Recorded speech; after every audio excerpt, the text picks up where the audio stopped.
10 menit.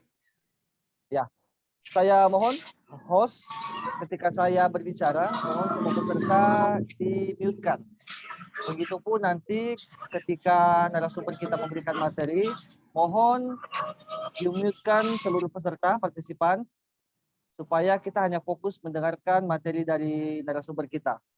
Kalaupun ada sanggahan instruksi, bisa di via chat ataupun berikan kode supaya kita bisa tahu instruksi baik bertanya ataupun mungkin yang ingin didiskusikan. Baik, bismillahirrahmanirrahim. Saya mulai. Assalamualaikum warahmatullahi wabarakatuh. Waalaikumsalam warahmatullahi wabarakatuh. Hamdan wa syukran lillah, salatan wa salaman ala Rasulillah, amma ba'du. Asyhadu an la ilaha illallah, asyhadu anna Muhammadan abduhu wa rasuluhu la nabiyya ba'da. Segala puji dan syukur kita panjatkan kehadirat Allah Subhanahu wa taala. Malam hari yang penuh bahagia ini kita masih diberikan kekuatan fisik, sehat jasmani rohani sehingga dapat melakukan aktivitas sebagaimana biasanya. Salawat kita curah limpahkan kepada baginda junjungan kita Nabi Shallallahu Alaihi Wasallam. Dialah teladan kita Nabi akhir zaman Muhammad Shallallahu Alaihi Wasallam dengan ucapan Allahumma sholli ala sayyidina Muhammad wa ala ali sayyidina Muhammad. Yang saya hormati Ketua Umum Himpunan Dai Muda Indonesia Provinsi Sulawesi Tengah. Saya sebutkan namanya Al-Ustadz Rustam Arifudin SAG MSI beserta seluruh pengurus HIPMI Sulawesi Tengah, para dai-dai muda maupun dewan pakar, penasehat yang hadir pada malam hari ini. Yang saya hormati dan saya takzimi narasumber kita yang luar biasa di tengah kesibukannya menyempatkan untuk berbagi ilmu, berbagi khazanah dengan kita pada malam hari ini. Yang pertama, Bapak Dr. Fahrudin Esos MSI, selaku Kaban Kesbangpol Provinsi Sulawesi Tengah, mewakili birokrat yang akan menyampaikan materi pada kita sebentar. Kemudian yang tak kalah kita hormati, Bapak Ustadz Profesor Dr. Muhammad Khairil SAG MSI. Beliau selaku Dekan FISIP Universitas Tadulako, juga mengajar S3 program doktoral, dan juga beliau selaku pengamat terorisme UNTAD, kalau tidak salah, mohon koreksi.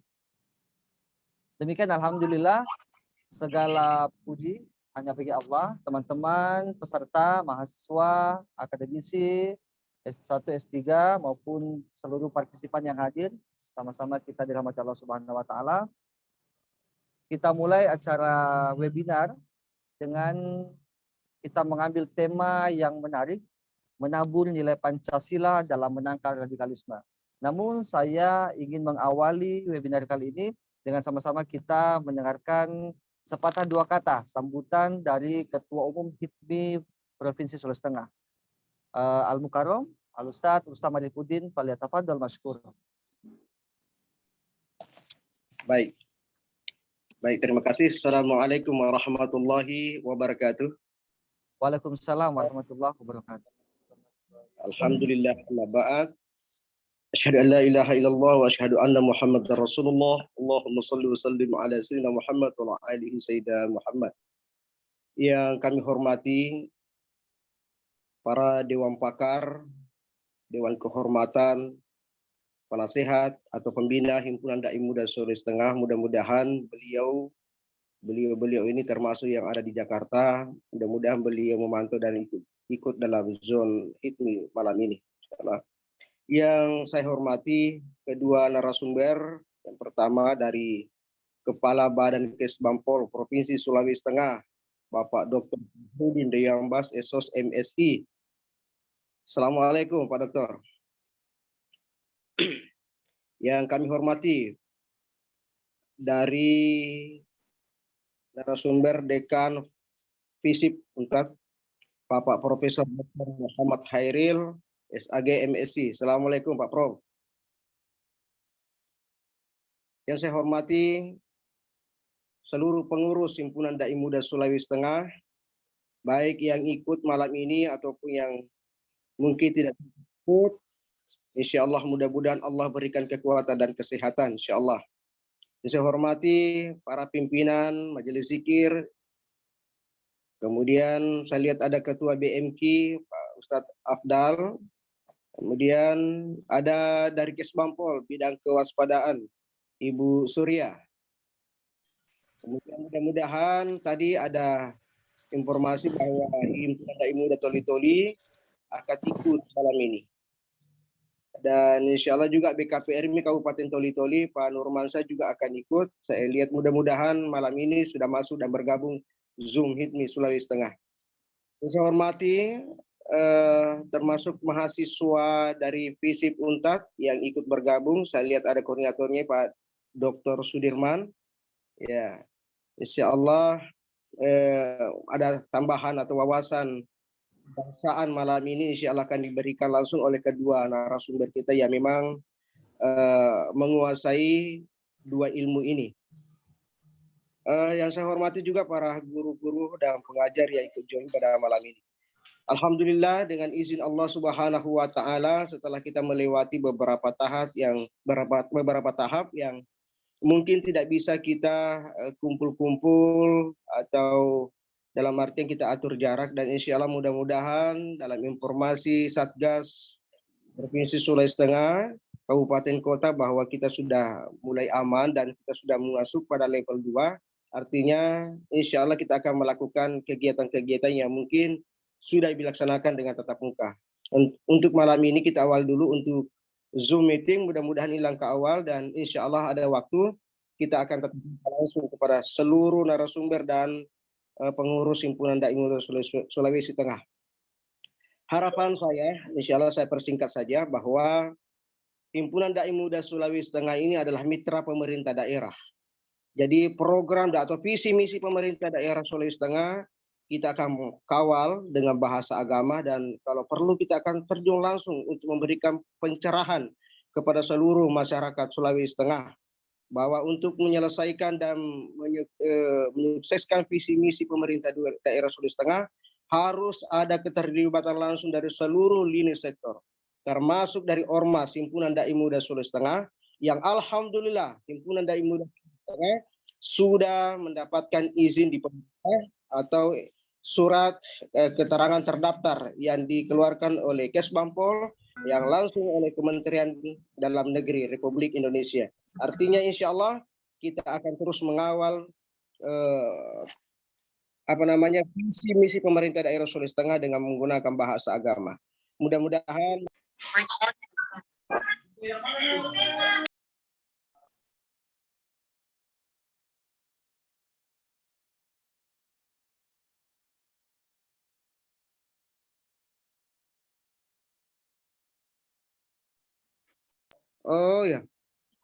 mohon maaf agak tertutup tadi ya. Silakan Pak Irwan, barangkali itu saja. Insya Allah mudah-mudahan ini langkah awal, dan saya kira lebih banyak nanti kita akan dengarkan langsung kedua narasumber, Pak Dr. Farul dan Pak Prof. Muhammad Tahir. Terima kasih Pak. Assalamualaikum warahmatullahi wabarakatuh. Waalaikumsalam warahmatullahi wabarakatuh. Pak Ketua, ternyata Ketua BKPRMI Toli-Toli sudah hadir. Kakanda saya Nurmansyah Bantilan. Kakanda. Alhamdulillah. Assalamualaikum. Assalamualaikum warahmatullahi wabarakatuh. Waalaikumsalam warahmatullahi wabarakatuh. Alhamdulillah. Selamat bergabung. Iya, alhamdulillah. Terima kasih ya sudah bisa bergabung. Iya. Baik. Teman-teman, seluruh peserta, itu tadi penyampaian dari Ketua HITMI Provinsi Sulawesi Tengah, di mana juga menjadi latar belakang kenapa kemudian webinar ini diadakan. Di samping memanfaatkan teknologi yang ada di tengah situasi pandemi COVID yang mengharuskan kita memang harus melek pada teknologi informasi, kita juga sengaja memilih tema yang berkaitan dengan radikalisme atau radikalisme, dan kaitannya dengan bagaimana menjaga ketahanan Pancasila serta bagaimana upaya seorang dai bisa menangkal pemahaman luar yang masuk, serta bagaimana seorang dai bisa memetakan peta dakwah sehingga jamaah tidak terkontaminasi dengan sekte, aliran, dan sebagainya yang berkaitan dengan radikalisme dan terorisme. Karena kalau kita berbicara radikalisme, pasti akan melekat dengan kata teroris, ya.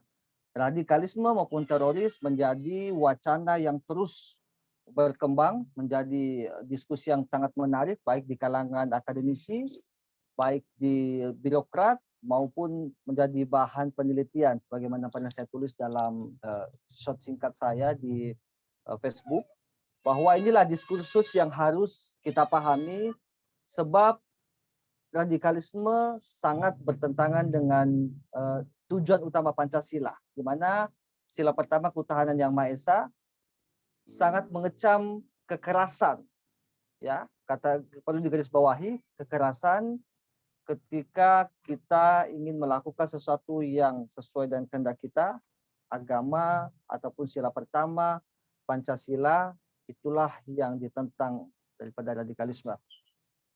Nah, sebelum saya melanjutkan untuk memberikan kesempatan narasumber kita menyampaikan materi, perlu saya sampaikan sedikit pada teman-teman. Mungkin ada yang belum paham radikal itu apa, terorisme itu apa, dan apa kemudian kaitannya. Sungguhnya radikalisme itu adalah paham yang merupakan fase untuk menuju terorisme. Nah, jadi jika terorisme adalah bentuk aksinya, sekali lagi, maka radikalisme adalah paham yang melatar belakangi aksi teroris itu muncul. Nah, ini pengantar yang singkat mungkin bisa mengena kepada kita. Selanjutnya mengawali tema menabur nilai Pancasila dalam menangkal radikalisme. Saya berikan kesempatan kepada narasumber kita yang pertama 7 sampai 10 menit maksud saya untuk menyampaikan materi. Saya persilakan dari kalangan birokrat. Kepala Bagian Kesbangpol Sulawesi Tengah, Bapak Dr. Fahrudin S.Mezi. Kepada beliau saya persilahkan. Baik, terima kasih. Assalamualaikum warahmatullahi wabarakatuh. Waalaikumsalam warahmatullahi wabarakatuh. Wasyukurillah, wassalatu wassalamu ala asrafil anbiya wal mursalin Sayyidina Muhammadin wa alihi wasallam. Amma ba'd. Yang saya hormati rekan saya, mitra saya, saudara saya ini dalam berbagai kesempatan selalu bisa ketemu. Yang amat saya cintai Pak Profesor Muhammad Hairil, Dekan Fakultas Ilmu Sosial dan Ilmu Politik Universitas Tadulako. Mari kita doakan beliau sebagai bagian dari keluarga besar HIPMI semakin karirnya semakin lebih baik, lebih berkembang, menuju yang terbaik di Universitas Tadulako. Amin. Yang saya hormati para Dewan Pakar, Dewan Pembina, wabil khusus kepada Ketua Umum HIPMI, Himpunan Dai Muda Indonesia, rekan saya Pak Haji Rustam Arifudin, SAG MSI, host serta segenap partisipan yang berkesempatan hadir pada malam ini melalui kesempatan webinar. Saya lihat ini luar biasa ini Pak Ketua Umumnya mengajak berbagai komponen masyarakat bersatu di tempat ini melalui wadah webinar untuk kita bersama-sama berbagi informasi, ya, memberikan pencerahan, saling memberikan pencerahan terkait dengan Pancasila dan radikalisme dengan temanya yang menurut saya perlu apresiasi.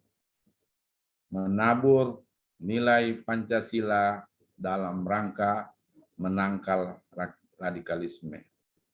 Apresiasi saya ini karena ormas ini adalah bagian penting dari kehidupan berbangsa dan negara dalam rangka membantu pemerintah mewujudkan rasa aman, rasa tentram di tengah-tengah masyarakat.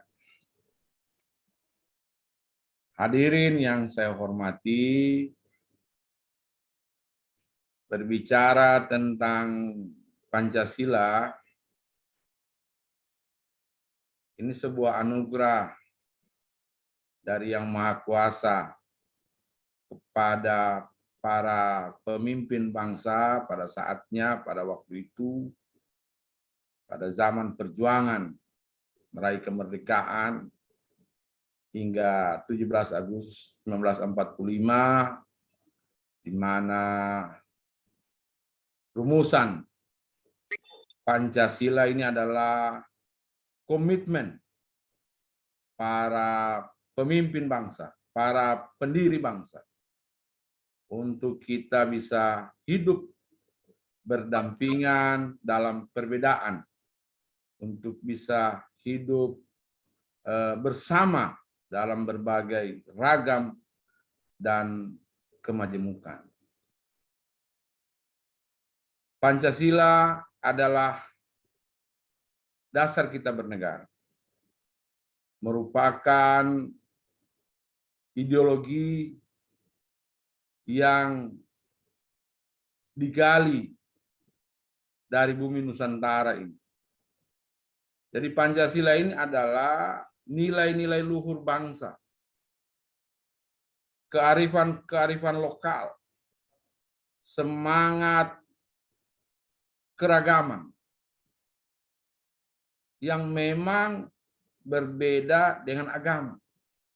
Tetapi kadang-kadang masih ada yang membenturkan antara agama dengan Pancasila. Ini sebenarnya dua hal yang berbeda.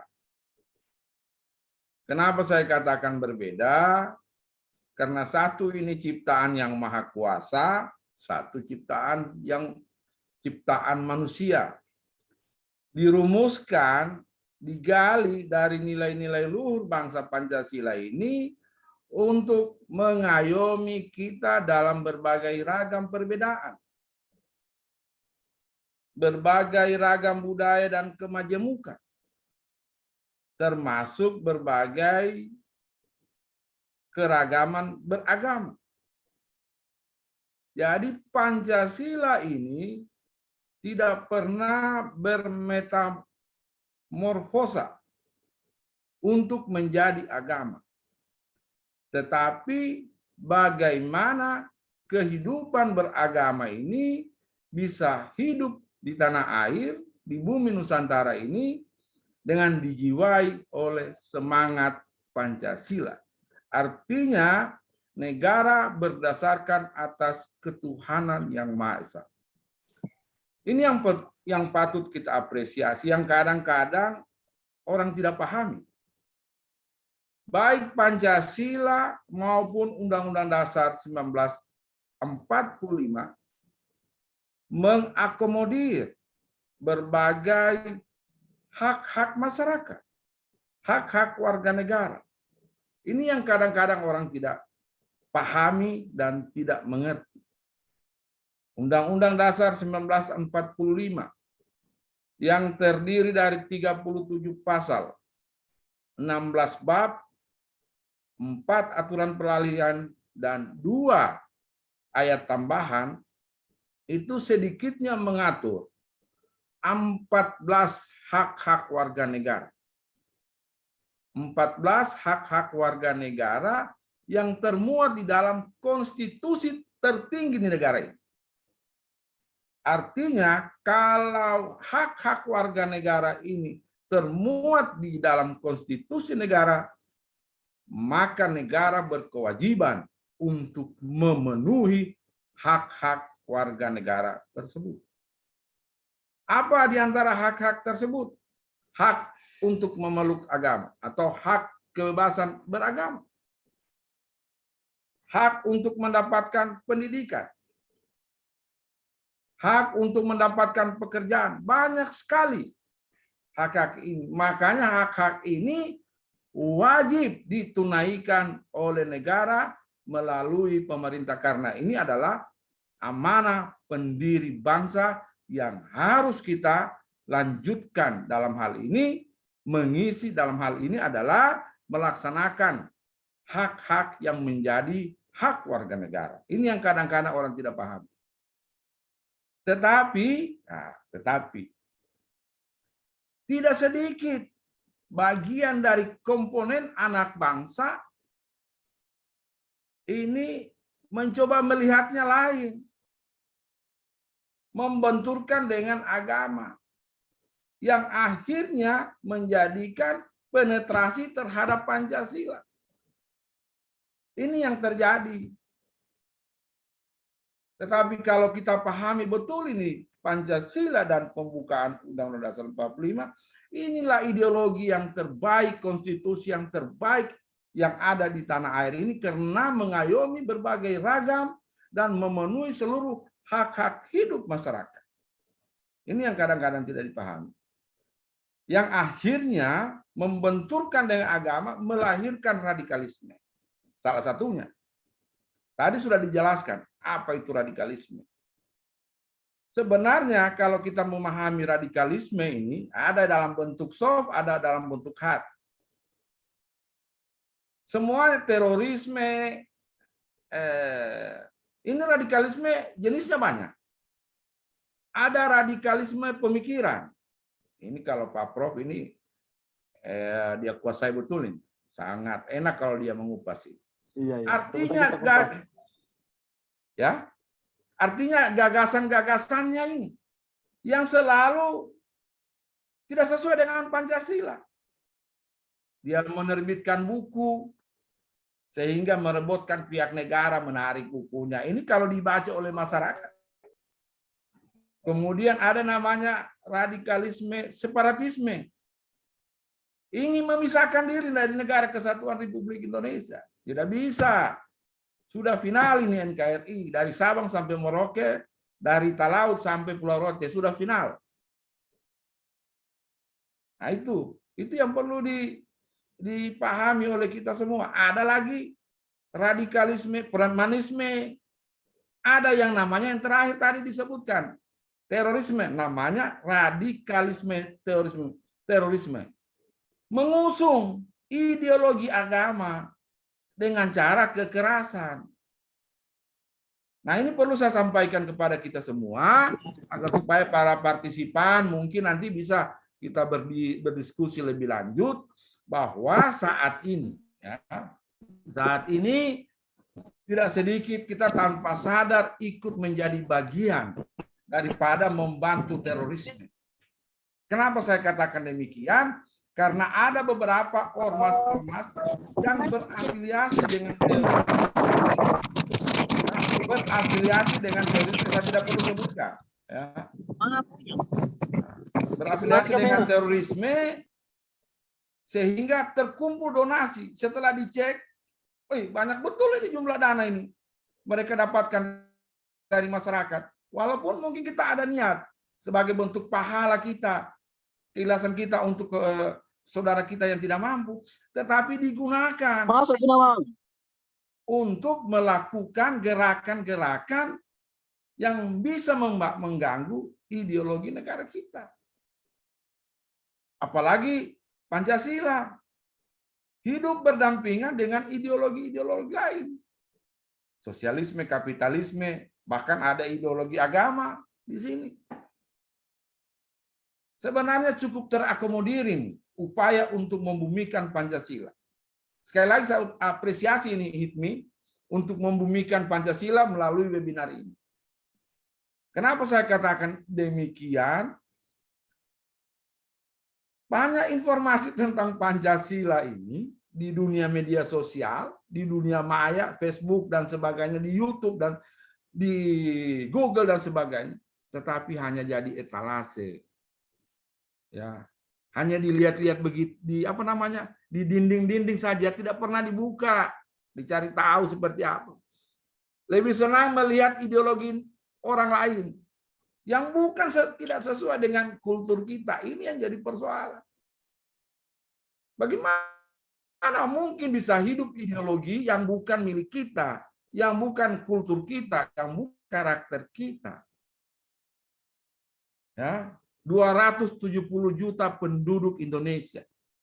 Ada 6 agama, 187 kealiran kepercayaan, ratusan suku, ratusan etnis bangsa, ratusan bahasa bisa hidup berdampingan di sini nih berkat Pancasila. Dengan semangat Bhinneka Tunggal Ika, ya, berbagai ragam, ini sebenarnya pendiri bangsa yang luar biasa. Ragam-ragam ini disatukan dengan semangat Bhinneka Tunggal Ika. Ya, diakomodir haknya di dalam konstitusi bernegara. Disatukan ya, pandangan-pandangannya melalui wadah Pancasila dalam bingkai negara kesatuan Republik Indonesia. Apalagi yang kita cari? Mau cari ideologi lain yang tidak sesuai, artinya mengganti negara kesatuan Republik Indonesia. Saya kira itu saya dulu ya, karena sudah lewat waktunya ini. Terima kasih. Assalamualaikum warahmatullahi wabarakatuh. Waalaikumsalam warahmatullahi wabarakatuh. Baik, Pak Kaban, terima kasih banyak warahmatullahi wabarakatuh. Pemaparan yang menarik ini untuk kita semakin membuka wawasan kita terkait dengan wawasan kebangsaan, Pak Dokter. Sekilas saya sempat mencatat ini sedikit. Apa yang beliau sampaikan saya ulas sedikit terkait dengan ideologi Pancasila. Sesungguhnya inilah ideologi pemahaman yang paling tepat yang kita anut saat ini. Kemudian saya tambahkan bahwa ideologi Pancasila berlaku dan diterima oleh semua agama. Itu yang paling penting poinnya. Demikian juga poin-poin berikutnya terkait dengan radikalisme. Poin-poin yang lain adalah radikalisme pemikiran, separatisme, dan terorisme. Berbicara dengan terorisme, sudah ada pakar terorisme Universitas Tadulako hadir di tengah-tengah kita, yang juga beliau seorang pakar komunikasi politik. Sudah tidak sabar bagi mahasiswa, baik teman-teman mahasiswa S1 maupun S3, silakan siapkan pulpen dan kertasnya, catatan-catatannya saya berikan waktu. Apa yang beliau sampaikan, poin-poin yang bisa diambil, kemudian silakan dicatat, nanti kita akan diskusikan bersama.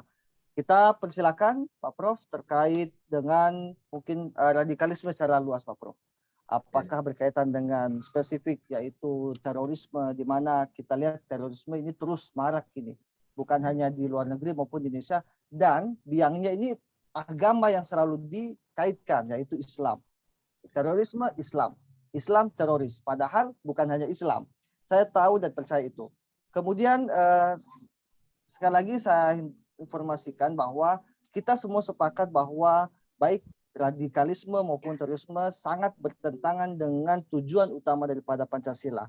Nah, pertanyaan saya sebelum nanti kita mulai, bagaimana kemudian upaya pemerintah maupun upaya akademisi, upaya kita bersama untuk memutus daripada jaringan terorisme ini? Karena kita lihat baru saja kemarin Ali Kalora meninggal dunia, apakah setelah ini tidak ada pengkaderan lagi ini? Tidak ada lagi regenerasi berikutnya. Nah, saya berikan kesempatan pada yang saya muliakan, Pak Ustadz Profesor Dr. Muhammad Hairil SAG MSc, kepada beliau saya persilakan dengan segala hormat. Iya, terima kasih Dinda Ustadz Irwan Sandi. Bismillah, Assalamualaikum warahmatullahi wabarakatuh. Waalaikumsalam warahmatullahi wabarakatuh. Alhamdulillah, Allahumma sholli wa sallim wa barik alaih. Rasa syukur yang mendalam, nikmat ini tidak bisa kita hitung dan matematiskan, sehingga kesyukuran tidak semata kita lafazkan, tapi juga kita wujudkan dalam amal-amal kita. Salam salawat tercurah kepada Nabi Allah Muhammad Sallallahu Alaihi Wasallam, teladan dan inspirator bagi sebagian besar umat, bahkan non-muslim. Pertama-tama izinkan saya memberikan penghormatan yang setinggi-tingginya, penghargaan setinggi-tingginya, rasa syukur, bahagia bisa kembali berdampingan dengan kolega, sahabat, dalam beberapa kesempatan sering bersama dengan beliau, Al-Mukarram Bapak Dr. Fahrudin, Pak Kaban. Kalau beliau tadi mendoakan, insya Allah tentu doa yang sama, iringan yang terbaik untuk beliau, kesehatan, kebahagiaan, dan rezeki penuh berkah. Insya Allah.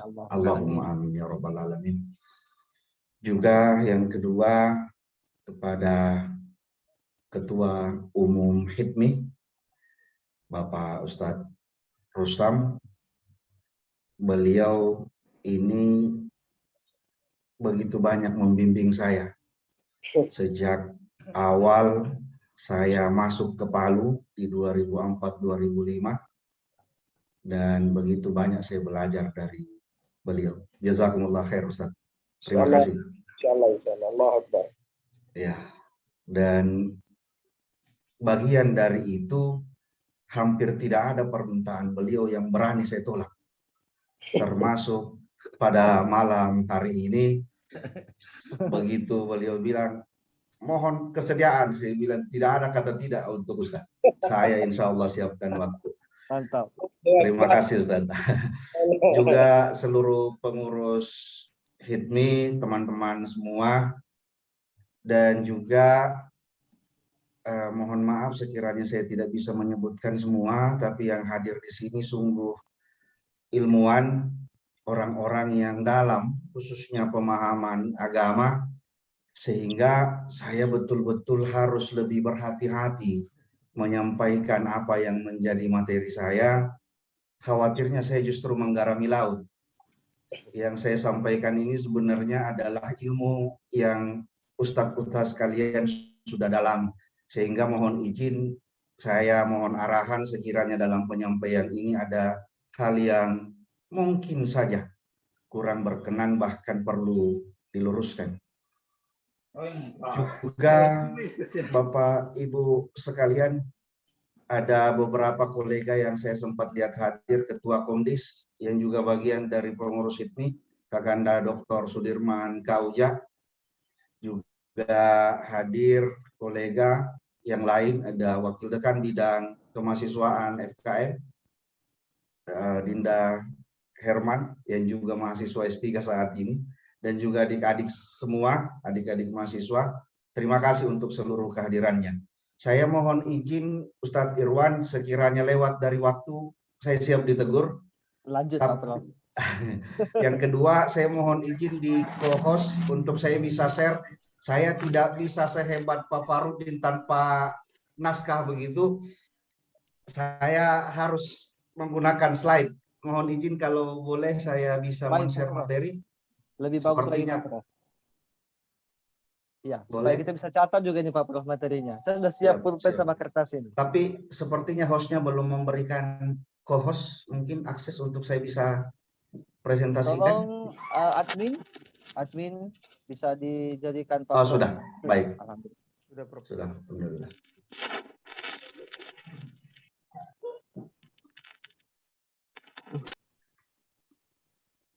Baik, saya mati dulu WA-nya. Baik, karena ini himpunan dai muda, izinkan saya menggunakan foto dengan menggunakan kopiah.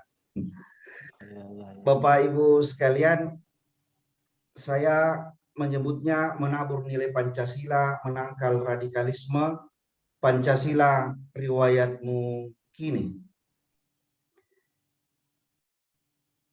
Kalau tadi Pak Kaban dengan sangat detail bagaimana meyakinkan kita tentang pentingnya Pancasila, izinkan saya mengawal materi ini dengan mengutip pernyataan mantan presiden yang sejujurnya saya kagumi atas cinta kasihnya terhadap istri dan keluarga. Beliau adalah B.J. Habibie.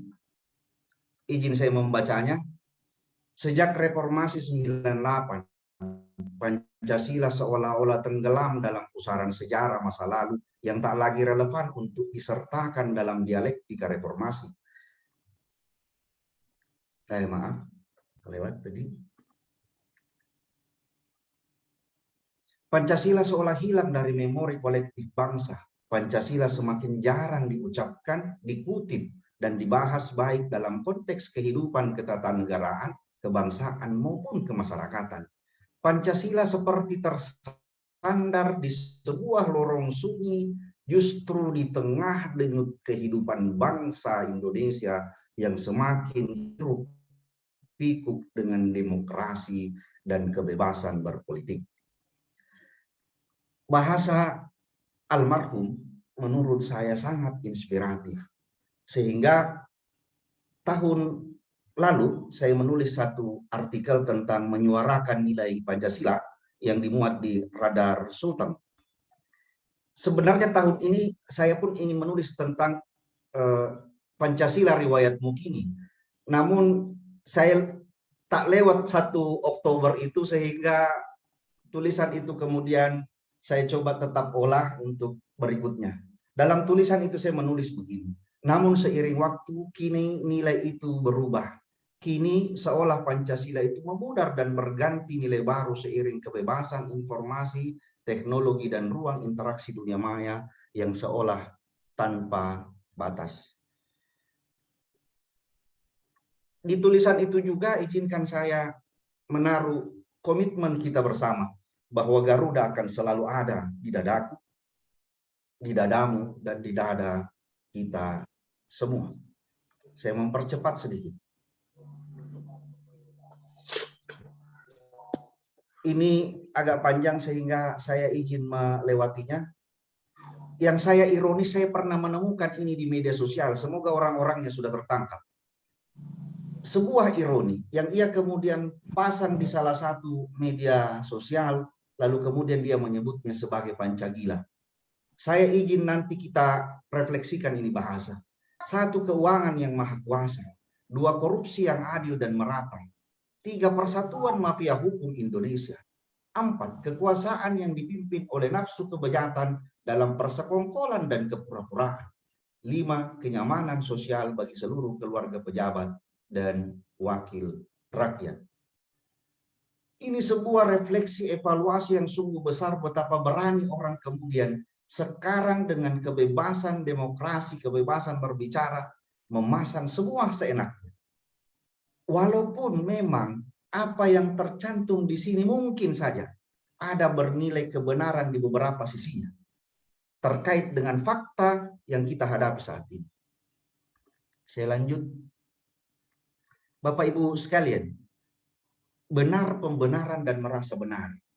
Ini kehidupan sosial yang kita alami yang akan saya kaitkan nanti dengan bagaimana konteks terorisme itu.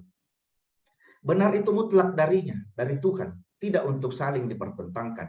Pembenaran itu bisa jadi yang salah dibenarkan dan yang benar disalahkan. Merasa diri paling benar. Inilah dialektika antara Tuhan dan iblis. Saya lebih baik dari Adam. Engkau ciptakan saya dari api dan Adam itu hanya dari tanah. Nanti ayatnya Ustadz Irwan Sandi yang bacakan. Lalu kemudian saya menuliskanlah sebuah opini tentang menjelma sebagai hakim. Bagaimana kemudian dengan mudah kita saling menghakimi satu sama lain. Ketika kita berbeda kelompok, seolah-olah kelompok kitalah yang paling benar. Dan itu yang terjadi dalam proses-proses doktrinasi di kelompok-kelompok radikal. Ketika mereka mengatakan bahwa kelompok ini sudah masuk dan benar, maka hampir telinga mereka tertutup, hati mereka tertutup, mata mereka tertutup. Yang digunakan adalah teori pokoknya kelompokku yang paling benar. Ini yang Ustadz Irwan Sandi tadi sebutkan. Ketika Ali Kalora tertembak, ada 3 media yang kemudian menghubungi saya dan tiga-tiganya saya coba eksplor di sini. 3 sudut pandang yang berbeda. Dari Tribun Palu mengatakan pengamat terorisme UNTAD pasca tewasnya Ali Kalora waspadai regenerasi teroris. Ketika mereka menanyai saya, apakah ini akan berakhir? Bagi saya tidak semudah itu. Siapa yang mengenal Ali Kalora sebelumnya? Sebelum-sebelumnya lagi ada Nasir Abbas. Setelah Nasir Abbas ada Hasanuddin. Setelah Hasanuddin turun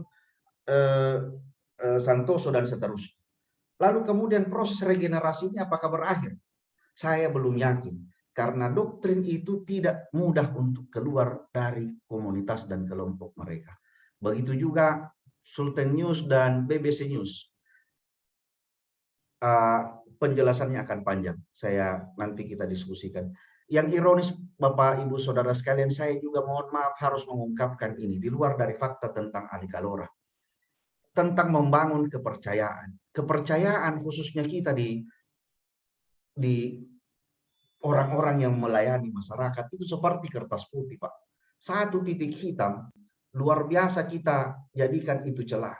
Dan itu yang terjadi ketika beberapa warga Poso kemudian ditangkap, lalu dipukul, dan akhirnya dilepaskan karena tidak cukup bukti. Ini eksplor di media sosial luar biasa. Akhirnya apa? Kepercayaan terhadap aparat sempat menurun. Ini fakta, dan mudah-mudahan ini menjadi evaluasi. Tidak untuk saling menyalahkan, tapi bahwa kemudian kita lebih berhati-hati melihat ini. Bapak Ibu, kalau kita punya mai tua, kita bawa ke dokter, apapun yang dokter periksa, mulai dari bagian dada sampai ke bawah, kita percaya. Karena ia dokter. Kita dikasih obat apapun, banyak-banyak kita lebih percaya. Kita yakin, kita tidak pernah tahu obatnya isinya apa. Begitu tertulis resep dokter, kita minum. Mohon maaf, seringkali itu berbeda di politisi. Setia Novanto ketika misalnya ditetapkan oleh KPK sebagai salah satu kasus korupsi, kemudian beliau kecelakaan. Apa kata netizen? Apa kata orang-orang di media sosial? Jangan-jangan rekayasa lah. Luar biasa kita sulitnya percaya. Kalaupun saya sendiri percaya bahwa tidak ada itu orang sakit yang betul-betul tidak niatnya tidak sakit. Saya percaya bahwa ketika kita mengatakan sakit, maaf, betul itu sakit. Andai pun tidak, Tuhan akan menurunkan penyakit kita. Tapi ini tentang batas garis sederhana bagi saya bagaimana radikalisme dan deradikalisasi. Bagi saya bahasa radikalisme itu ada di semua agama. Dalam Islam sekalipun, sebagai contoh, inna dina indallahi Islam. Agama yang paling benar itu agama Islam. Real kita ini. Dalam keyakinan ideologi kita sebagai Muslim. Begitu juga agama yang lain. Tapi dalam konteks sosial, maka kita menggunakan lakum dinukum waliyadin. Perbedaan mungkin ini akan menjadi diskusi kita pada malam hari ini. Saya mempercepat sedikit. Ini hanya perbedaan sudut pandang Bapak Ibu sekalian. Whatever we do, people will always find something to say. Apapun yang kita lakukan, tidak ada orang yang 100% setuju dengan keputusan kita. Ketika Pak Kaban memutuskan satu organisasi layak atau tidak, apakah kemudian begitu saja bisa diterima oleh semua orang? Belum tentu. Ada saja kelompok apalagi yang tidak terakomodir. Kenapa dia bisa, kami tidak? Dan seterusnya. Maka perbedaan sudut pandang ini menjadi sungguh sebuah kesadaran yang harusnya kita sadari dengan berbagai perbedaan perspektif dan persepsi. Persepsi itu cara pandang kita, perspektif itu sudut pandang kita. Waktu terbatas, saya lanjutkan saja ini, menyuarakan nilai Pancasila. Saya teruskan. Saya ingin masuk ke ranah ini Bapak Ibu sekalian. Kita berkoar-koar dan segala macam misalnya tentang menyalahkan sana sini. Padahal sesungguhnya dalam Islam sekalipun yang saya pahami ibda' min nafsik. Selalulah menjadi contoh dulu dari diri kita. When I was young and free and my imagination had no limits, I dream of changing the world. Dengan bangganya Anglican mengatakan ketika saya masih muda dan imajinasi saya tanpa batas, saya bermimpi mengubah dunia. Tapi akhirnya apa? And now as I lie on my deathbed, ketika saya sadar jelang kematian, harusnya if I had only changed myself first, apabila saya mengubah diri saya dulu, maka mungkin saya bisa mengubah yang lain. Yang ingin disampaikan oleh puisi ini adalah bahwa muhasabah diri. Cobalah kita ukur-ukur. Kalau kita bisa menjadi teladan, mohon maaf. Saya ketika belum jadi profesor rasanya berat saya mau bilang ke teman-teman, ayo urus guru besar. Karena saya belum di situ. Tapi kemudian ketika kita menjadi figur, menjadi teladan, saya enak sekali sekarang mengajak teman-teman, ayo Bapak Ibu, kumpulkan berkas, publikasikan jurnal, jadi guru besar. Kalau saya cuma bilang saya belum guru besar, paling orang bilang cari tanya. Apa iya betul? Maka back to yourself.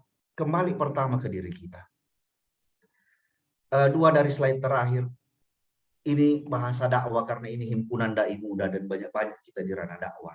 Saya teringat pesan bijak Plato. Wise men speak because they have something to say. Ini mohon izin Bapak Ibu, kenapa saya menggunakan bahasa Inggris? Karena ada mahasiswa S3 saya yang memang harus terbiasa dengan bahasa asing ini. Fools because they have to say something. Orang bijak bicara karena mereka memang memiliki sesuatu untuk dikatakan.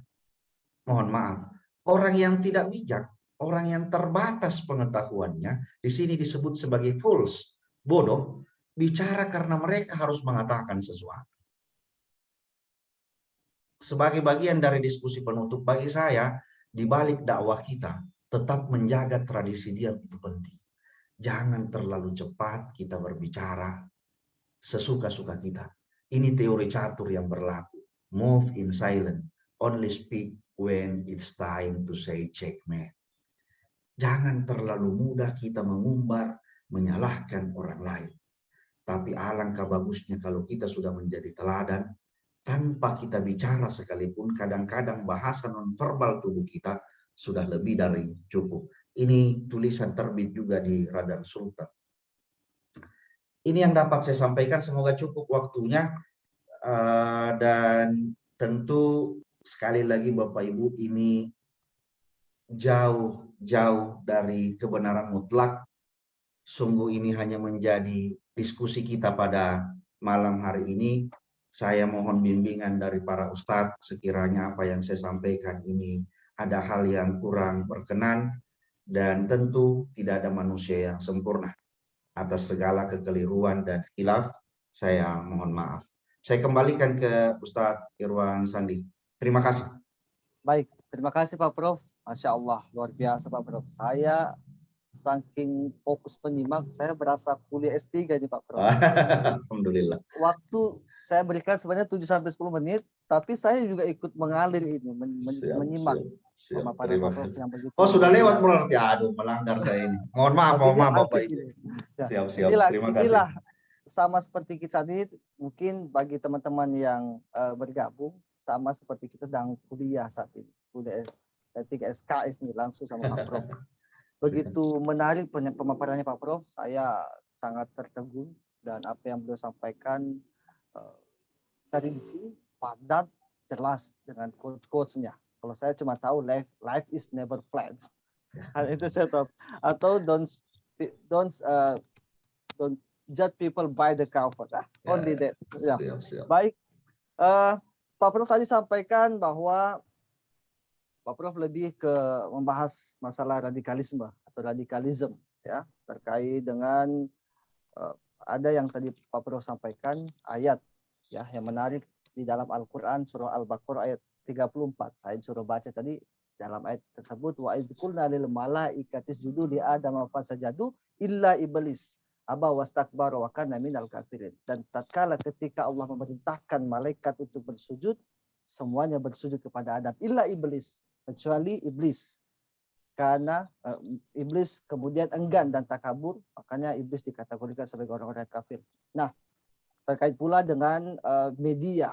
Nah, karena berbicara radikalisme, terorisme itu pasti berkaitan dengan teknologi informasi. Bagaimana kemudian media memblow up setiap kejadian peristiwa. Maka tak heran ketika Islam dicap sebagai negara terorisme atau orang Islam sebagai teroris. Nah, begitulah media membangun. Hanya kita juga harus hati-hati, harus memblow up juga diri kita, membentengi pemahaman kita terkait dengan ideologi Pancasila. Itu harus bertanam dalam diri kita. Teman-teman, saya berikan kesempatan untuk kita berdiskusi, baik kepada Pak Prof maupun pada Pak Rektor. Muhammad Askari. Pak Irwan bisa. Muhammad Askari. Pak Supri. Muhammad Askari. Mohon izin bertanya, Ustaz.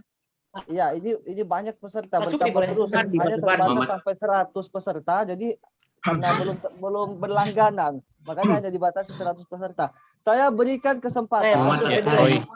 Pak Supri. Muhammad Askari. Mahasiswa ya, mahasiswa untuk bertanya. Kemudian yang kedua saya berikan kesempatan kepada teman-teman dai yang bertanya. Dan yang ketiga spesial untuk mahasiswa S3. Ya. Jadi Iya. sesi pertama yang Muhammad mengaku Askari, mahasiswa S3. S1, silakan. S1 dulu. Sabar. Saya juga mahasiswa S3. Pak Supri juga S3, Pak. Iya, iya. Mahasiswa S3.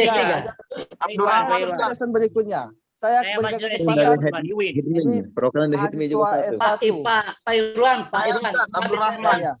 Tapi Pak Irwan, saya Ya. usulkan Pak, lebih baik kita catat dulu siapa yang bertanya 1, 2 supaya tidak apa namanya, tidak seperti sekarang ini. Jadi Bapak catat dulu perwakilan. siapa bertanya. Pakai sesi, Pak Terus Irwan, Bapak pakai sesi. bertanya. Ya, Sesi 2. betul. Supaya jelas Pak Irwan. Saya sudah buka sesi. Ini sesi pertama. Saya berikan kesempatan karena ada mahasiswa S1. Saya berikan kepada mahasiswa S1, kemudian teman-teman dai dan mahasiswa S3. Jadi itu sesi pertama ini. Saya ingin mau perwakilan ya. Jadi ada perwakilan masing-masing. Dari mahasiswa S1 yang Bambang Abu Julu. Bambang Abu Julu, tunggu dulu. Ini tadi dari dai nomor 2. Mahasiswa S1 dulu. S1 baru S3 baru dai, Pak. Iya. Karena mahasiswa. Ya, begini kalau menarik diskusi itu Pak. Peserta yang tidak sabar ini ingin bertanya. Silakan mahasiswa S1 teman-teman dari yang stambuk B atau C. Saya Ustaz Abdurrahman. Abdurrahman. Ini mahasiswa YIN. Iya Pak, iya Ustaz. Boleh, silakan. Akhi Abdurrahman, silakan. Ya baik, bismillahirrahmanirrahim. Assalamualaikum warahmatullahi wabarakatuh. Waalaikumsalam Para warahmatullahi hadirin wabarakatuh. sekalian yang saya hormati, terima kasih atas kesempatan yang diberikan kepada saya ingin menyampaikan beberapa pertanyaan mengenai tema diskusi kita pada malam hari ini. Sebelumnya, nama saya Abdurrahman, saya merupakan mahasiswa UIN Dato Karama Palu, jurusan Ekonomi Syariah, Fakultas Ekonomi dan Bisnis Islam. Pertanyaan saya, tentu ini saya tujukan kepada pemateri. Yang pertama, Bapak Dr. Fahrudin Deyambas. Nah, yang ingin saya tanyakan pada kesempatan kali ini, di mana kita pada malam hari ini membahas mengenai Pancasila dan radikalisme. Nah, pertanyaan saya yang pertama, sekarang ini kita melihat, saya sendiri melihat banyak misalnya pemerintah, baik itu pemerintah di tingkat desa, kecamatan maupun sampai tingkat atas, itu banyak yang sudah melenceng dari yang namanya dasar negara kita ini, Pancasila. Terutama di poin keadilan sosial bagi seluruh rakyat Indonesia. Nah, kenapa saya katakan seperti ini? Banyak pemerintah kita yang sekarang tidak adil. Misalnya contoh pembagian stimulan, ya, pembagian stimulan, pembagian BLT. Itu lebih mementingkan orang-orang yang terdekat dengan pemerintah itu sendiri, mementingkan keluarganya dan lain seterusnya. Dan sebenarnya di yang lain masih ada yang memang betul-betul harus menerima hal tersebut. Nah, bagaimana kira-kira tanggapan Bapak mengenai hal tersebut? Selanjutnya, pertanyaan saya kedua mengenai radikalisme. Nah, memang saat ini kita dihadapkan dengan yang namanya radikalisme. Nah, saya ingin bertanya, bagaimana sikap kami, bagaimana perilaku kami sebagai mahasiswa dalam menghadapi tentunya yang namanya radikalisme ini. Nah, itu pertanyaan saya yang kedua. Ya, mungkin cukup sampai di situ apa yang ingin saya tanyakan pada kesempatan malam hari ini. Saya ucapkan terima kasih atas kesempatannya. Sekali lagi salam hormat buat semua peserta pada malam hari ini. Terima kasih. Ya, Akhi Abdurrahman, izin semester Pak Ustadz berapa? bertanya. Abdurrahman, Saya semester 3 Ustadz. semester 3. Luar biasa. Ini semester 3 UIN Dato Karama. Saya yakin dari semester 3 UNTAD atau komunikasi tidak mau kalah ini. Ya, Baik. izin Ustadz bertanya. Mahasiswa. Izin Ustadz. Teman-teman dai. Ya, Mahasiswa. sekarang saya berikan teman-teman dai lagi. Kita buka sesi kedua. Yang lain ya. Oleh Pak Ustaz Andi. Biar adil. Pak, boleh kaki bertanya, Pak? Yang dari perwakilan dari dai, kalau tidak ada baru saya lempar. Saya Hidmi. Dari mana Pak? Iya. Ustadz Supardi SPD MPD, silakan. Ustadz Supardi SPD MPD, Baik. silakan. Baik, terima kasih. Assalamualaikum warahmatullahi wabarakatuh. Yang terhormat Bapak Waalaikumsalam Kes Bangpol. warahmatullahi wabarakatuh. Ya, yang terhormat Bapak Dr.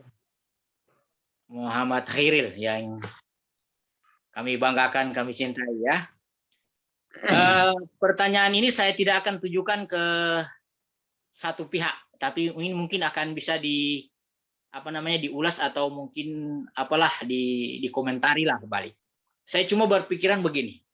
Saya akan sepakat ketika kemudian ada orang mengatakan bahwa hari ini agama yang dibenturkan dengan Pancasila. Saya tidak akan sepakat ketika ada orang mengatakan bahwa Pancasila yang dibenturkan dengan agama.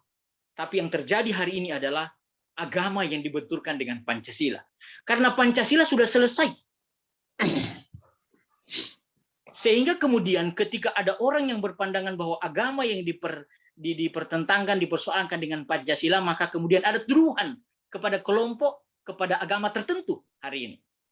Muncullah pemikiran atau konsep hari ini, radikalisme yang hari ini dituduhkan kepada mereka yang menganut agama Islam.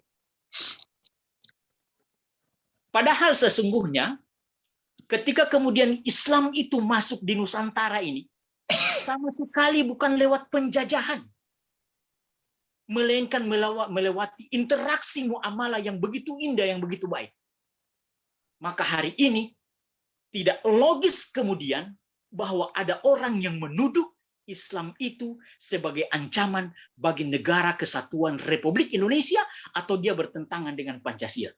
Baik, Tidak. saya tanggapi, Ustaz. Ya. Mantap. Harus diakui bahwa perpecahan hari ini terjadi ketika kemudian kekuasaan politik demi kepentingan pribadi, kelompok, dan lain sebagainya. Terima kasih. Assalamualaikum warahmatullahi wabarakatuh. Luar biasa, Ustadz Supardi Lasadiki SPD MPD. Beliau ini- Mahasiswa S3 lagi. Mahasiswa S3. Oke. Ya, saya cukup merinding ini dengan pertanyaan kedua. Saya berikan kesempatan Askari. Mas S3.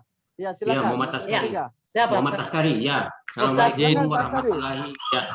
Assalamualaikum warahmatullahi wabarakatuh. Yang saya hormati narasumber saya, Pak Prof. Khairil, narasumber yang kedua, dan Bapak Ibu yang di webinar saat ini. Assalamualaikum warahmatullahi wabarakatuh.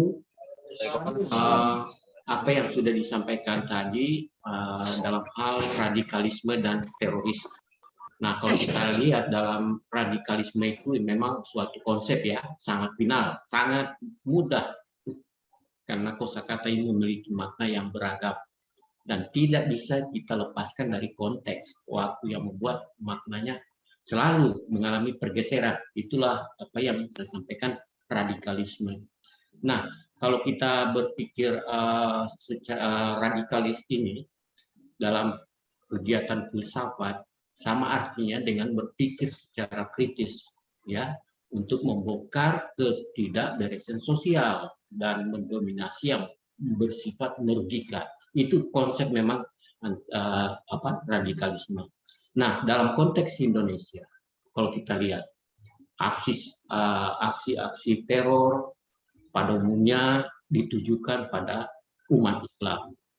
Namun kaitannya radikalisme sebagai fenomena ideologis yang khas, Islam adalah kurang tepatnya karena Islam ini memang kita sudah berpedoman secara prinsip rahmatan lil alamin. Jadi yang mengajarkan pesan perdamaian antar sesama umat. Ya, apa yang sudah disampaikan juga Pak Prof. Nah, sekarang saya pengen ajukan suatu pertanyaan karena di era saat ini dengan adanya pengeboman bunuh diri yang dilakukan oleh perempuan ya, itu kasus terakhir yang dikategorikan ISIS ya. Nah, itu kategorikan ISIS. Jadi kalau kita lihat di sini, saya bisa tanya pada narasumber dalam hal bagaimana model paham keagamaan dan potensi radikalisme di kalangan, utamanya di kalangan kampus, mahasiswa itu sendiri. Nah, yang kedua, apakah paham keagamaan dan potensi radikalisme ini di mahasiswa bervariasi, apakah bervariasi menurut basis agama? Kalau kita berbicara pada dominan agama ini. Nah, yang terakhir itu apakah faktor-faktor sosial keagamaan yang mempengaruhi potensi radikalisme tersebut. Nah, dan juga apa saja kelemahan yang terdapat dalam kebijakan penanggulangan terorisme di Indonesia. Nah, kalau kita lihat saja skop di Sulawesi Tengah, itu sudah lama sekali. Sejak masa beralihnya ke JIT ini, hingga Ali Kalora, kok penanggulangan terorisme ini tidak akan, kebijakannya itu tidak ada berakhir. Yang kedua, bagaimana konstruksi ideal kebijakan penanggulangan aksi terorisme yang berbasis pada nilai-nilai hukum Islam dan hak asasi manusia. Mungkin itu yang bisa saya sampaikan. Terima kasih. Wassalamualaikum warahmatullahi wabarakatuh. Waalaikumsalam warahmatullahi wabarakatuh. Waalaikumsalam warahmatullahi wabarakatuh. Terima Pak, boleh kasih. kaki Bisa, dari Pak Irwan? mahasiswa Psikotuna bertanya? Bisa Pak Irwan? Izin, bisa, Ustaz. Bisa. Kita kasih kesempatan dulu. Pertanyaan 3 dijawab, baru kita buka lagi yang kedua. Boleh? Baik, baik. Nah, ya, saya mohon maaf kalau ada yang banyak reaksi masuk sama saya, karena memang kita batasi. Seandainya tadi kita ini live, bisa kita saling tunjuk tangan. Tapi ini kita dibatasi dengan aplikasi ya. Jadi mohon pengertian teman-teman, saya memberikan kesempatan masing-masing mewakili supaya mereka juga punya kesempatan. Lagi ada teman-teman mahasiswa S1 yang saat ini mengambil mata kuliah pendidikan kewarganegaraan, sehingga mereka juga bisa dapatkan impact-nya dari apa materi kita malam hari ini. Baik, ini pertanyaan dari teman-teman S1, mewakili S1 dari UIN Dato Karamah, mahasiswa semester 3, Abdul Rahman. Ini saya takjub juga dengan pertanyaan dulu ini. Ke Pak Doktor yang pertama, keadilan bagi seluruh rakyat Indonesia. Ini Pak Doktor, memang saat ini ada istilah yang kita dapatkan bahwa sepertinya sila kelima sudah dihapuskan di Indonesia. Kenapa? Karena beberapa kasus seolah-olah interupsi. Iya, Pak Doktor. Interupsi dulu, moderator tidak usah mengulang. Karena narasumber tadi mendengar lambat. Oh ya, baik. Waktu, Pak. Tidak Baik, usah siap, mengulang. Silakan. Baik, Pak Dokter. Silakan Siap. narasumber. Siap, terima kasih Ya, Pak Dokter. moderator itu hanya memediasi, tidak usah diulas. Silakan. Baik, Pak Dokter. Terima kasih. Lanjut di pertanyaan pertama, silakan Pak Dokter dijawab dari Abdul Rahman. Saya persilakan. Baik, terima kasih atas tanggapan dan respon dari para partisipan. Sebelum saya memberikan tanggapan, maka saya menyarankan kepada Pak Al-Mukarramah Rustam Arifudin sebagai Ketua HITMI ini, mungkin kegiatan begini bisa dilaksanakan secara berseri, Pak. Karena luar biasa nih antusias daripada partisipan. Mungkin kalau dipublish ini, Pak, akan banyak orang ikut. Ikut ya. Baik. Berkaitan dengan pertanyaan, maka saya harus mengatakan bukan saya menjawab. Karena kalau saya menjawab artinya saya membenarkan apa yang saya sampaikan. Tetapi saya hanya memberikan pandangan-pandangan terkait dengan apa yang ditanggapi oleh para partisipan. Yang pertama yaitu Saudara Abdurrahman yang berkaitan dengan keadilan sosial, khususnya misalnya bantuan langsung tunai. Awal mula saya sampaikan tadi bahwa ada 14 hak-hak warga negara dijamin oleh konstitusi tertinggi di negara Kesatuan Republik Indonesia. Di antaranya itu adalah hak untuk mendapatkan pekerjaan, hak untuk mendapatkan kesehatan, dan sebagainya. Termasuk bantuan langsung tunai diberikan kepada masyarakat yang memang berhak untuk menerima. Ini bagian daripada upaya mewujudkan amanah daripada konstitusi Undang-Undang Dasar 1945. Kalau kemudian ada yang mengatakan bahwa keadilan sosial itu sudah hilang, maka dalam pandangan saya mungkin berbeda dengan penanggap. Kenapa saya katakan? Karena ini amanah pendiri bangsa dan dilaksanakan oleh pemerintah.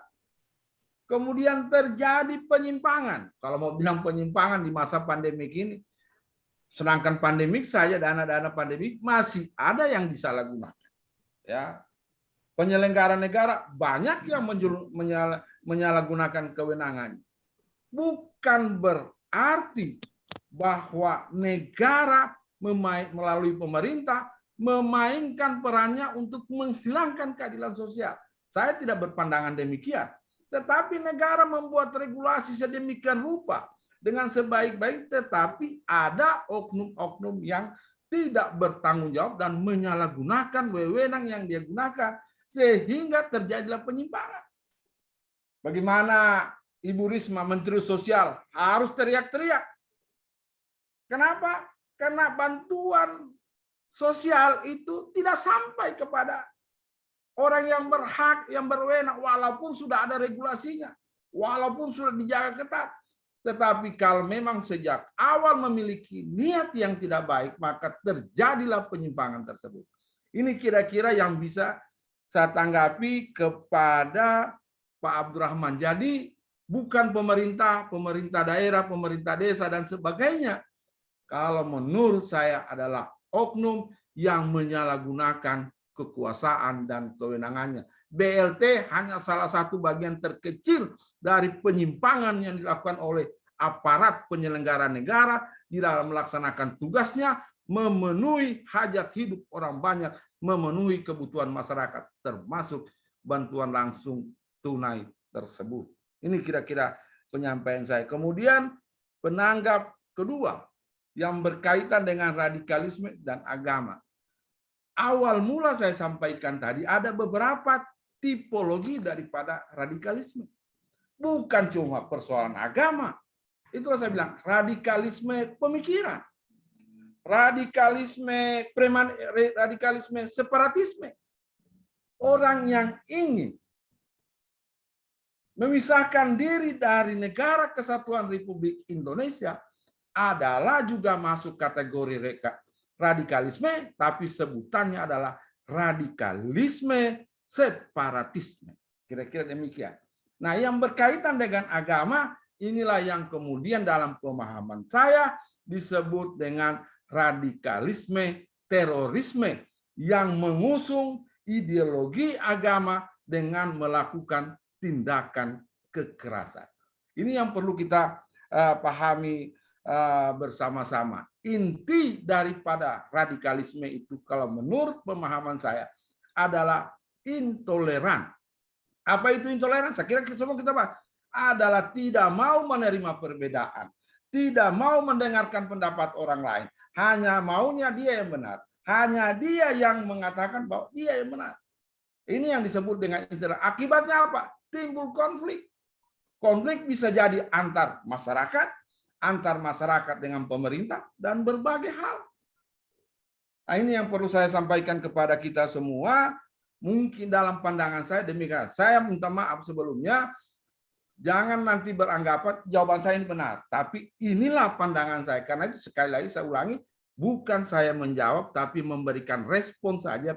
Karena kebenaran mutlak datangnya dari Allah Subhanahu Wa Taala. Apa yang kita bicarakan hari ini adalah kebenaran sebagaimana awal disampaikan oleh Pak Bro, kebenaran yang relatif, kebenaran nisbi dalam keilmuan. Saya kira demikian. Kemudian yang berkaitan dengan paham keagamaan yang menimbulkan radikalisme. Memang begini, kadang-kadang kalau kita maknai radikalisme, selalu melihatnya dalam konteks agama. Boleh-boleh saja karena demikian memang adanya. Tetapi bukan berarti radikalisme juga adalah persoalan-persoalan, ada juga masalah lain. Radikalisme premanisme, radikalisme, bahkan ada lagi yang sekarang lagi mulai tren ini ya, peraturan Presiden nomor 7 tahun 2001, yaitu pencegahan dan penanggulangan ekstremisme. Apalagi itu ekstremisme? Adalah tindakan kekerasan yang mengarah kepada terorisme, hampir mirip dengan radikalisme terorisme. Oleh karena itu saya pikir juga ini perlu diskusi kembali pemahaman tentang ekstremisme karena hampir sama dengan terorisme. Ini kira-kira pandangan saya. Mungkin nanti ke depan kalau ada yang tidak puas memang harus saya terima karena pasti pandangan kita berbeda. Tetapi perbedaan ini tidak menimbulkan, jangan menimbulkan konflik. Perbedaan ini untuk menambah wawasan, memberdayakan diri kita untuk terus berkembang sehingga ke depan kita dapat memberikan solusi yang terbaik bagi negara dan bangsa yang tercinta. Saya kira ini dulu penjelasan dari saya.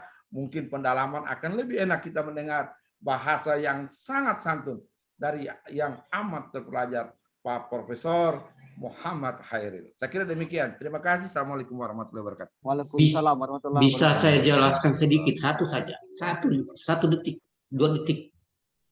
Yang tadi saya bertanya. Ya, yang saya sampaikan tadi, bagaimana konstruksi ideal kebijakan penanggulangan aksi teroris yang berbasis pada nilai-nilai hukum Islam dan hak asasi manusia. Itu mungkin yang intinya. Baik. Ya. Langsung mungkin saya serahkan kepada Pak Prof untuk langsung menjawab pertanyaan 1, 2, dan ketiga. Tafadhol Pak Prof. Iya, terima kasih Ustaz. Sebenarnya sudah terjawab semua tadi dari Pak Kaban ini. Saya tinggal melengkapi saja beberapa poin tambahan. Kakanda Pak Supri, Kakanda Pak Dr. Sudirman, mohon maaf. Mungkin saya membayangkan posisi menjadi moderator, ingin semua sebenarnya kita rangkul. Kasihan, tapi karena terbatas, tadi juga ada di chat pesan, kalau ternyata tidak bisa kita urung rembuk, berarti salah ini kamar. Saya membayangkan posisi moderator dulu ini, bagaimana kemudian beliau berusaha merangkul kita semua. Jadi mudah-mudahan bisa kita saling memaklumi. Yang pertama, Abdul Rahman, ketidakadilan inilah awal dari proses banyaknya teriakan-teriakan dan segala macam. Setuju Pak Dinda, setuju Pak Abdurrahman, betul. Itu juga yang terjadi dari hasil riset yang saya lakukan. Tapi kemudian bahasa ketidakadilan ini sekali lagi mau dilihat dari perspektif mana dulu. Ketika Bapak Ibu yang hadir di ruangan ini, di Zoom ini misalnya, ada yang dikasih kesempatan bertanya dan ada yang tidak bertanya. Semua merasa ini penting untuk disampaikan. Tapi karena keterbatasan moderator dan keterbatasan waktu, akhirnya harus dipilih. Maka yang tidak terpilih boleh jadi secara psikis merasa bahwa ini ketidakadilan, kenapa kami tidak dikasih kesempatan? Kira-kira begitu saya ingin menggambarkan ketidakadilan ini. Maka kalau saya memang agak sulit untuk mengatakan adil itu harus rata. Karena perspektif kita dan persepsi kita itu akan sangat berbeda. Yang kedua, menghadapi radikalisme. Ya, kalau saya begini Pak, tadi Ustadz Irwan Sandi sudah sampaikan ayatnya dan di ayat yang lain dikatakan begini. Ana khairum minhu khalaqtani min nar wa khalaqtahu min tin. Saya ini lebih baik dari Adam. Engkau ciptakan saya dari api, engkau ciptakan Adam dari tanah. Kalau pola iblis ini kemudian masuk di kita, mohon maaf, ini awal-awal munculnya ekstremis itu menurut saya. Orang ahli ibadah yang kerjanya di masjid, apakah hilang ujian? Tidak. Justru kesombongan ibadahnya itulah yang menjadi awal. Orang sudah babisik. Setan ini akan coba lihat, kamu ini 5 waktu di masjid. Lihat itu tetanggamu. Mulai ada kebencian. Padahal kita di masjid bukan untuk saling mensucikan diri. Apalagi kemudian kita membenci para pendosa. Seolah-olah kita jadi suci. Mohon maaf. Ini mungkin versi saya. Maka menurut saya, awal dari bagaimana penanganan ini adalah, sekali lagi, rasakan dulu, hilangkan dulu ego dalam diri kita bahwa kita yang paling baik, kita yang paling benar. Karena perspektif ini banyak. Syafi'i, Maliki, Hambali, Hanafi. Ini 4 imam mazhab. lalu kemudian kita berdebat tentang ru'yat dan hisab untuk menentukan satu Syawal, sampai detik ini belum pernah ketemu, kecuali pas titiknya. Dan dalam versi kedua organisasi besar ini, nanti di atas 2023 baru kita berbeda satu Syawal. Mau saling menyalahkan, Pak? Tidak selesai. Telur ayam ini barang. Antara telur dan ayam tidak tuntas. Maka kalau saya, change yourself, change your mind. Kita ubah dulu pola pikir kita ubah dulu diri kita, maka enak sekali kita bisa mengubah segalanya. Tapi kalau belum apa-apa, kiri kanan kita salahkan orang, Pak. Habis kita duluan dengan menyalahkan orang lain. Energi kita habis untuk itu. Ustadz Supardi tadi, agama di latar belakang dibenturkan dengan Pancasila atau sebaliknya. Saya, Pak, ketika saya meneliti tentang terpidana teroris, satu niat utama saya ingin sekali membuktikan bahwa Islam itu bukan agamanya teroris. Tapi fakta penelitian saya menunjukkan, dan itu kesedihan yang luar biasa bagi saya, bahwa oknum yang melakukan ini memang juga umat Islam. Mau kita bilang apa? Bukan agamanya, tapi orangnya melekat, Pak. Maka ini yang kita ubah. Memang tidak mudah. Karena riset ini menunjukkan, Pak, ada memang. Di penelitian saya pun terpidana teroris di Luwuk itu bukan agama Islam, Pak. Tapi kemudian eksploitasinya adalah banyak-banyak umat Islam. Nah, yang ingin saya sampaikan ke kita semua adalah bahwa akan selalu ada background agama di setiap tindakan kelompok teroris itu. Dulu kita sebut DITI. Bagaimana Kahar Musakkar dan kawan-kawan misalnya memperjuangkan menghilangkan kata ketuhanan, menambah kata ketuhanan yang Maha Esa dan umat Islam dengan syariatnya misalnya. Itu kan lama perjuangannya sampai di detik ini. Apakah ini terkait dengan politik kekuasaan? Ya, tentu saja kebijakan negara ini ditentukan dengan siapa yang berkuasa. Maka kalau kita mau betul-betul murni, berjuanglah untuk merebut itu. Abraham Lincoln itu bilang begini, nearly all men can stand at adversity, but if you want to test a man's character, give him power. Orang kalau sudah duduk, Pak, ampuk tempat duduknya. Tidak ada mau satu periode. Akan berusaha di periode kedua. Kalau tidak, naik lagi lebih besar, lebih tinggi, dan seterusnya. Sekarang isu Jokowi 3 periode, ini bukan isu baru. SBY pun dulu sempat mengisukan 3 periode dan seterusnya. Kenapa saking empuknya ini? Makanya, karena ini terkait dari muda, saya sering sekali melafazkan doa, Allahumma ja'al dunia fi aidina, wa la taj'al dunia fi qulubina. Ya Allah, jadikan dunia itu cukup di genggaman. Karena kapan itu masuk di hati, Pak? Hijau terus mata kita lihat kekuasaan. Padahal kita dibatasi oleh syarat dan aturan. Baik, saya lanjut mempercepat Pak Askari tadi. Kalau saya, Pak, mohon izin Pak Askari, mungkin nanti akan jadi perdebatan. Bagi saya berbeda itu radikal dengan kritis. Khususnya, kalau itu radikal kritis, Pak, maka banyaknya itu orang-orang yang tergabung dalam kelompok radikal itu tidak menggunakan akal kritis. Bagaimana mungkin Islam harus melakukan upaya bunuh diri kalau atas dasar agama, pemboman dan lain-lain? Maka orang yang masuk dalam doktrin radikal, bahasa doktrin yang masuk sudah tidak pakai lagi kritis. Apa yang disampaikan, apa yang dia terima, apa yang ditelan. Inilah yang kita sebut tidak bisa lagi memilah mana kelompok yang berbeda dengan yang lain yang digunakan patah pensil. Teori pokoknya kelompokku yang benar, yang lain tidak ada. Lewat kalian semua. Terkait dengan penanggulangan terorisme, HAM dan lain-lain. Sama dengan bahasa Pak Dr. Farudin tadi. Menurut saya begini. Tidak ada kita ini, Pak. Pelaksanaannya sempurna. Akan selalu ada cacat sana sini. Itulah kenapa kemudian selalu ada yang namanya bahasa mengevaluasi. Termasuk muhasabah diri kita. Apakah Densus sepenuhnya sempurna melakukan menindak terpidana ini? Tidak, Pak. Banyak kasus HAM-nya. Satu di antaranya yang saat ini masih terus berjalan proses hukumnya adalah kasusnya Kidam. Kalau kita mau melihat itu, maka mana yang akan kita ambil?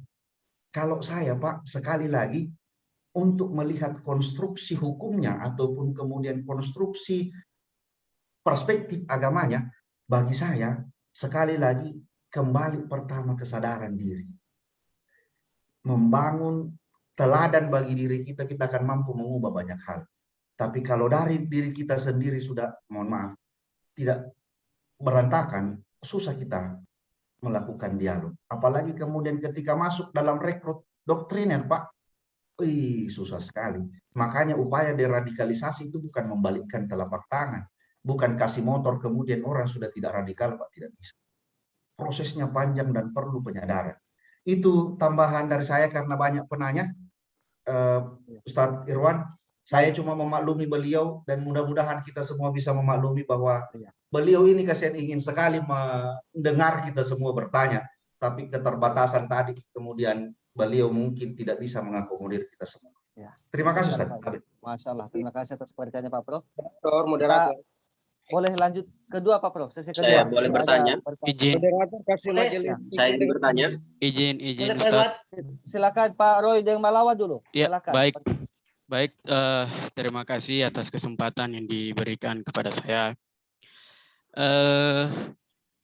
Kegiatan kita pada malam hari ini saya sangat apresiasi ya, karena berkaitan dengan menabur nilai Pancasila dan dalam menangkal radikalisme.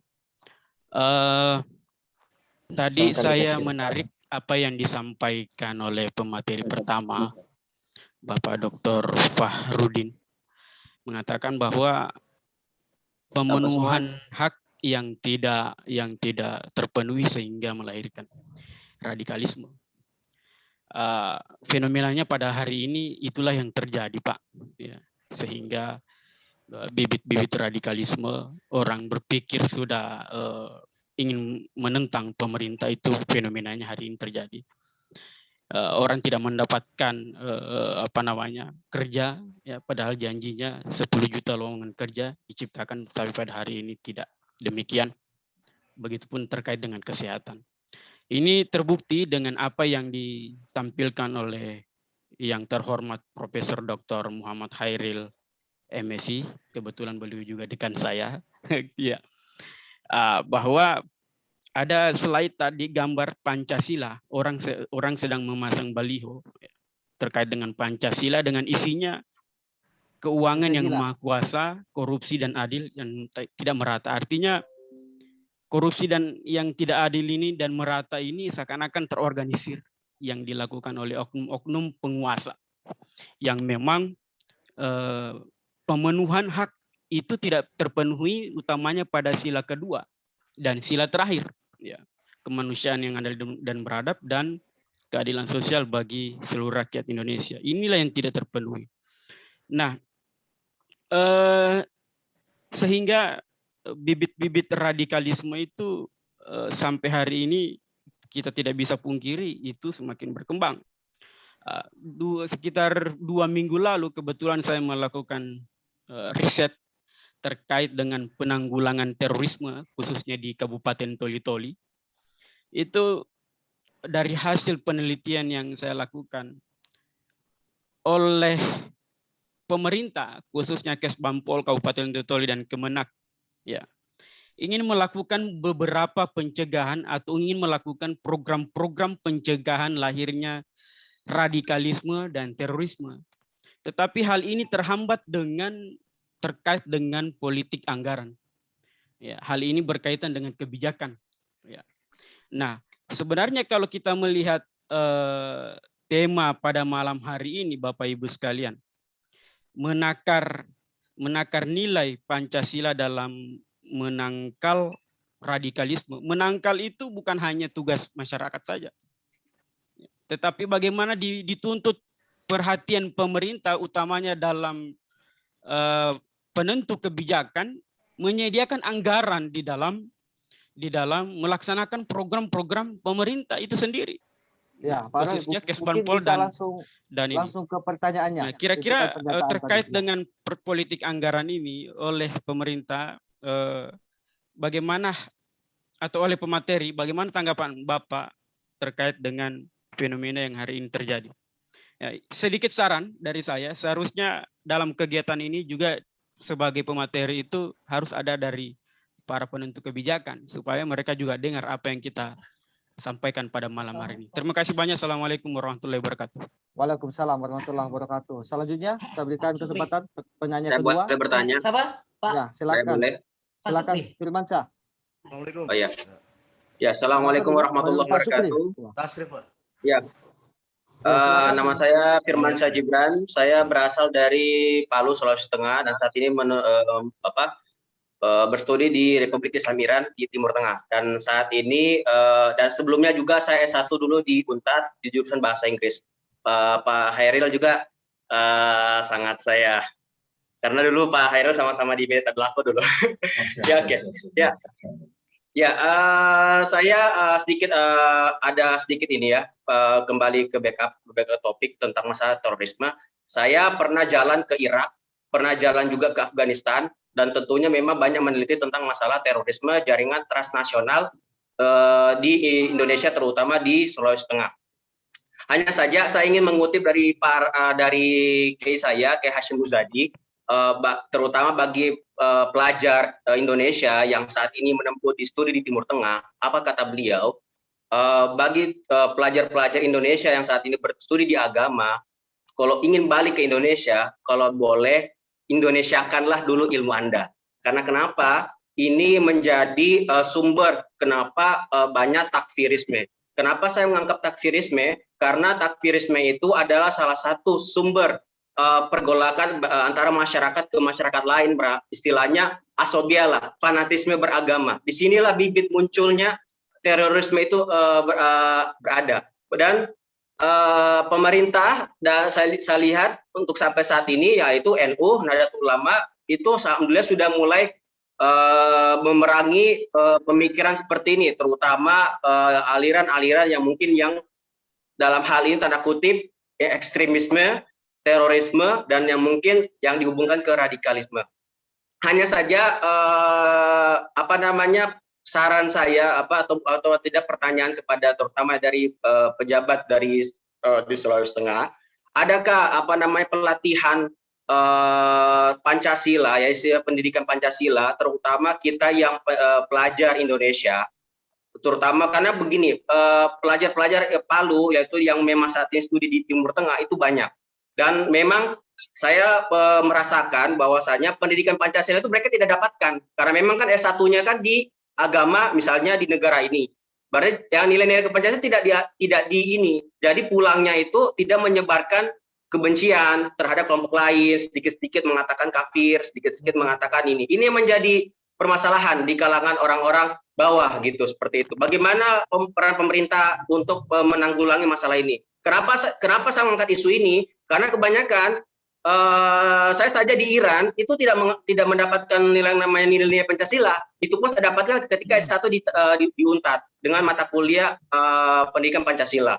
Kalau bukan karena mata kuliah pendidikan Pancasila, saya nggak paling sudah istilahnya dalam hal ini sudah mengkafirkan, istilahnya suka menyalahkan orang lain. Itu aja dari saya. Assalamualaikum warahmatullahi wabarakatuh. Yes, I got the point. Selanjutnya Pak Sufri tadi, silakan Pak Sufri. Oke, makasih Pak Ustaz. Assalamualaikum warahmatullahi wabarakatuh. Waalaikumsalam warahmatullahi wabarakatuh. Kasih. Assalamualaikum Pak Prof. Pak Parudin. Waalaikumsalam Kak Kanda. Pak SKU Komdis Unpad dan Bapak Ibu sekalian, peserta webinar yang saya hormati. Saya kira menarik sekali Pak diskusi kita pada malam ini. Tapi mungkin pertanyaan saya sedikit Pak, ini melenceng dari tema kita, ya, menabur nilai Pancasila, menangkal radikalisme, tapi masih ada hubungannya.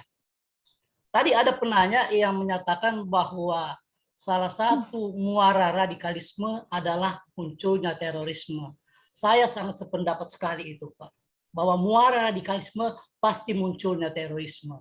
Namun beberapa hari terakhir ini, Pak, ada satu pernyataan dari petinggi negara kita, saya sebut mungkin namanya Bapak Fadlison, yang mengatakan bahwa salah satu alat penangkal terorisme kita adalah Densus 88, itu harus kita bubarkan. Karena ini hanya dibuat-buat saja sebagai satu komoditas bagi penguasa. Nah, bagi saya Bapak Ibu sekalian, ini sebetulnya ironis sekali. Bagaimana kita menangkal Pancasila dengan segala cara, ya, dengan membentuk Densus 88 untuk penindakan hukum, tapi diusulkan untuk dibubarkan. Nah, pertanyaannya, Bapak Ibu sekalian, mungkin nanti saya bisa mendapat pencerahan dari Pak Farudin, dari Prof. Apakah memang kita ini sudah terbebas dari radikalisme, sudah terbebas dari terorisme? Di Sulawesi Tengah saja masih ada kasus di Poso misalnya yang kita harus selesaikan. Nah, kalau tidak ada alat seperti Densus, kita nanti akan kacau juga. Nah, ini satu. Yang kedua, kata-kata radikalisme, terorisme, ini kan selalu tertuju kepada kelompok-kelompok Islam. Ya, saya kira ini tidak kita nafikan Bapak Ibu sekalian bahwa ada memang kelompok-kelompok Islam yang radikal, kelompok Islam garis keras, yang mungkin ingin mengubah dasar Pancasila kita menjadi dasar negara lain, kira-kira begitu Bapak Ibu sekalian. Tapi kan baik Pak Supri, cukup. Ya, satu lagi barangkali bisa. Nah, pertanyaan Kalau saya. bisa dua saja Pak Supri, dua saja, karena banyak pertanyaan yang lain. Oh, silakan, silakan. Satu lagi Pak, satu lagi. Dan baik, dibacakan saja, langsung saja pada pertanyaan Pak Supri. Ada hubungannya dengan Pak Askari. Dan ini belum terjawab. Saya sependapat dengan Pak Askari tadi bahwa ada pemikiran yang direkonstruksi seolah-olah ajaran Islam itu dalam tanda petik berjihad, ya, ketika bunuh diri itu masuk surga. Nah, ini pendapat ini bagaimana caranya mengubah? Nilai hukum Islam. Ini pendapat sekali yang tidak terjawab, dan ini salah. Terima kasih Pak Irwan. Ya. Ini benang merah daripada pertanyaan beliau. Iya. Makasih Pak. Ya, makasih Pak. Ya. Baik Pak Irwan. Assalamualaikum warahmatullahi wabarakatuh. Waalaikumsalam warahmatullahi wabarakatuh. Silakan. Terima kasih kesempatan diberikan kepada saya. Assalamualaikum Pak Prof. Waalaikumsalam warahmatullahi wabarakatuh. Pak Rudin, Pak Kaban, Pak Rustam Al-Mukarram, guru saya, Pak moderator dan sebagainya. Sangat menarik webinar malam ini. Saya melihat tadi bahwa misalnya kita masuk pada generasi muda kita bahwa sudah dalam angka terpapar benih-benih radikalisme. Oleh karenanya radikalisme ini adalah merupakan musuh bersama kita, bukan hanya tugas pemerintah, tetapi pengetahuan wawasan kebangsaan tentang bagaimana mempertahankan NKRI. Oleh karenanya ada beberapa pertanyaan saya, Pak Prof dan Kepala Badan. Dan radikalisme ini bukan hanya mereka melakukan tindakan keras, pemboman gereja, biara, tetapi juga masjid mereka bom, dan bahkan orang-orang tidak berdosa pun menjadi korban dari tindakan ini. Yang jadi pertanyaan saya adalah, pertama, apakah solusi atau problem solving yang paling jitu ya dijadikan untuk mencegah daripada generasi muda kita, ini generasi bangsa kita ini. Kira-kira itu seperti itu. Kemudian, apakah memang radikalisme adalah merupakan by design? Sebelum saya tutup pertanyaan ini, ada beberapa pesan Presiden Soekarno, yaitu bahwa tentang jati diri Indonesia. Pesannya adalah menjadi Katolik juga jangan menjadi Yahudi, jadi Islam jangan menjadi Arab, jadi Hindu jangan menjadi India, tapi jadilah Indonesia. Demikian. Assalamualaikum warahmatullahi wabarakatuh. Luar biasa, pembuka Pak Tasrif. Pak Tasrif, saya belum mau tanya Pak Tasrif. Ini ya, perwakil administrasi dari mana Pak Tasrif? Instansinya Pak Tasrif saya di mana kalau anggotanya Pak Rustam, iya, MD, kemudian juga mengajar di Untat Pendidikan Agama Islam. Masya Allah. Tabarakallah. Alhamdulillah. Terima kasih Pak. Baik. Ya. Langsung untuk menjawab pertanyaan pertama, kedua, dan ketiga, saya berikan kesempatan dulu pada Pak Prof. Kemudian Pak Dr. Farudin. Tafadhol, Pak Prof. Iya. Sebentar.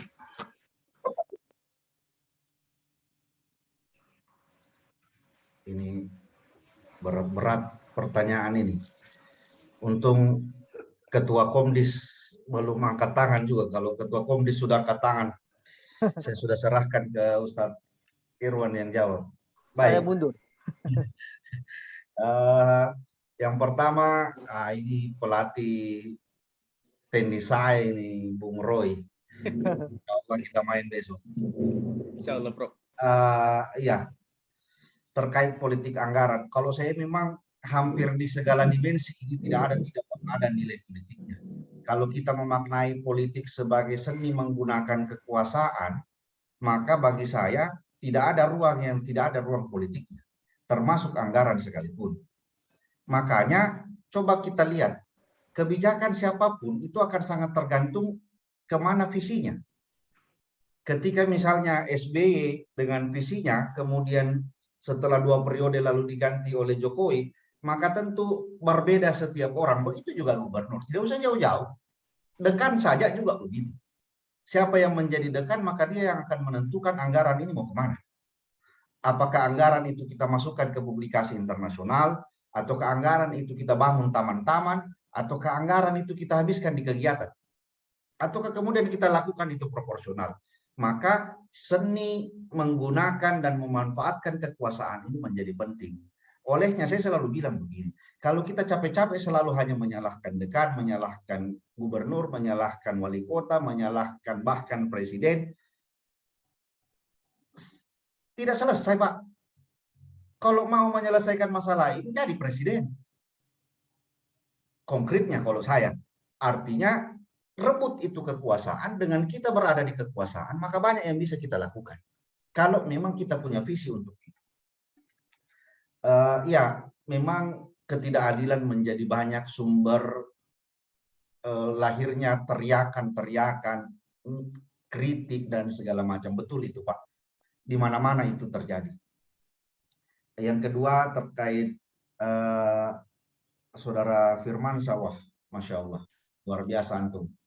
Semoga selalu dalam lindungan Allah. Tidak.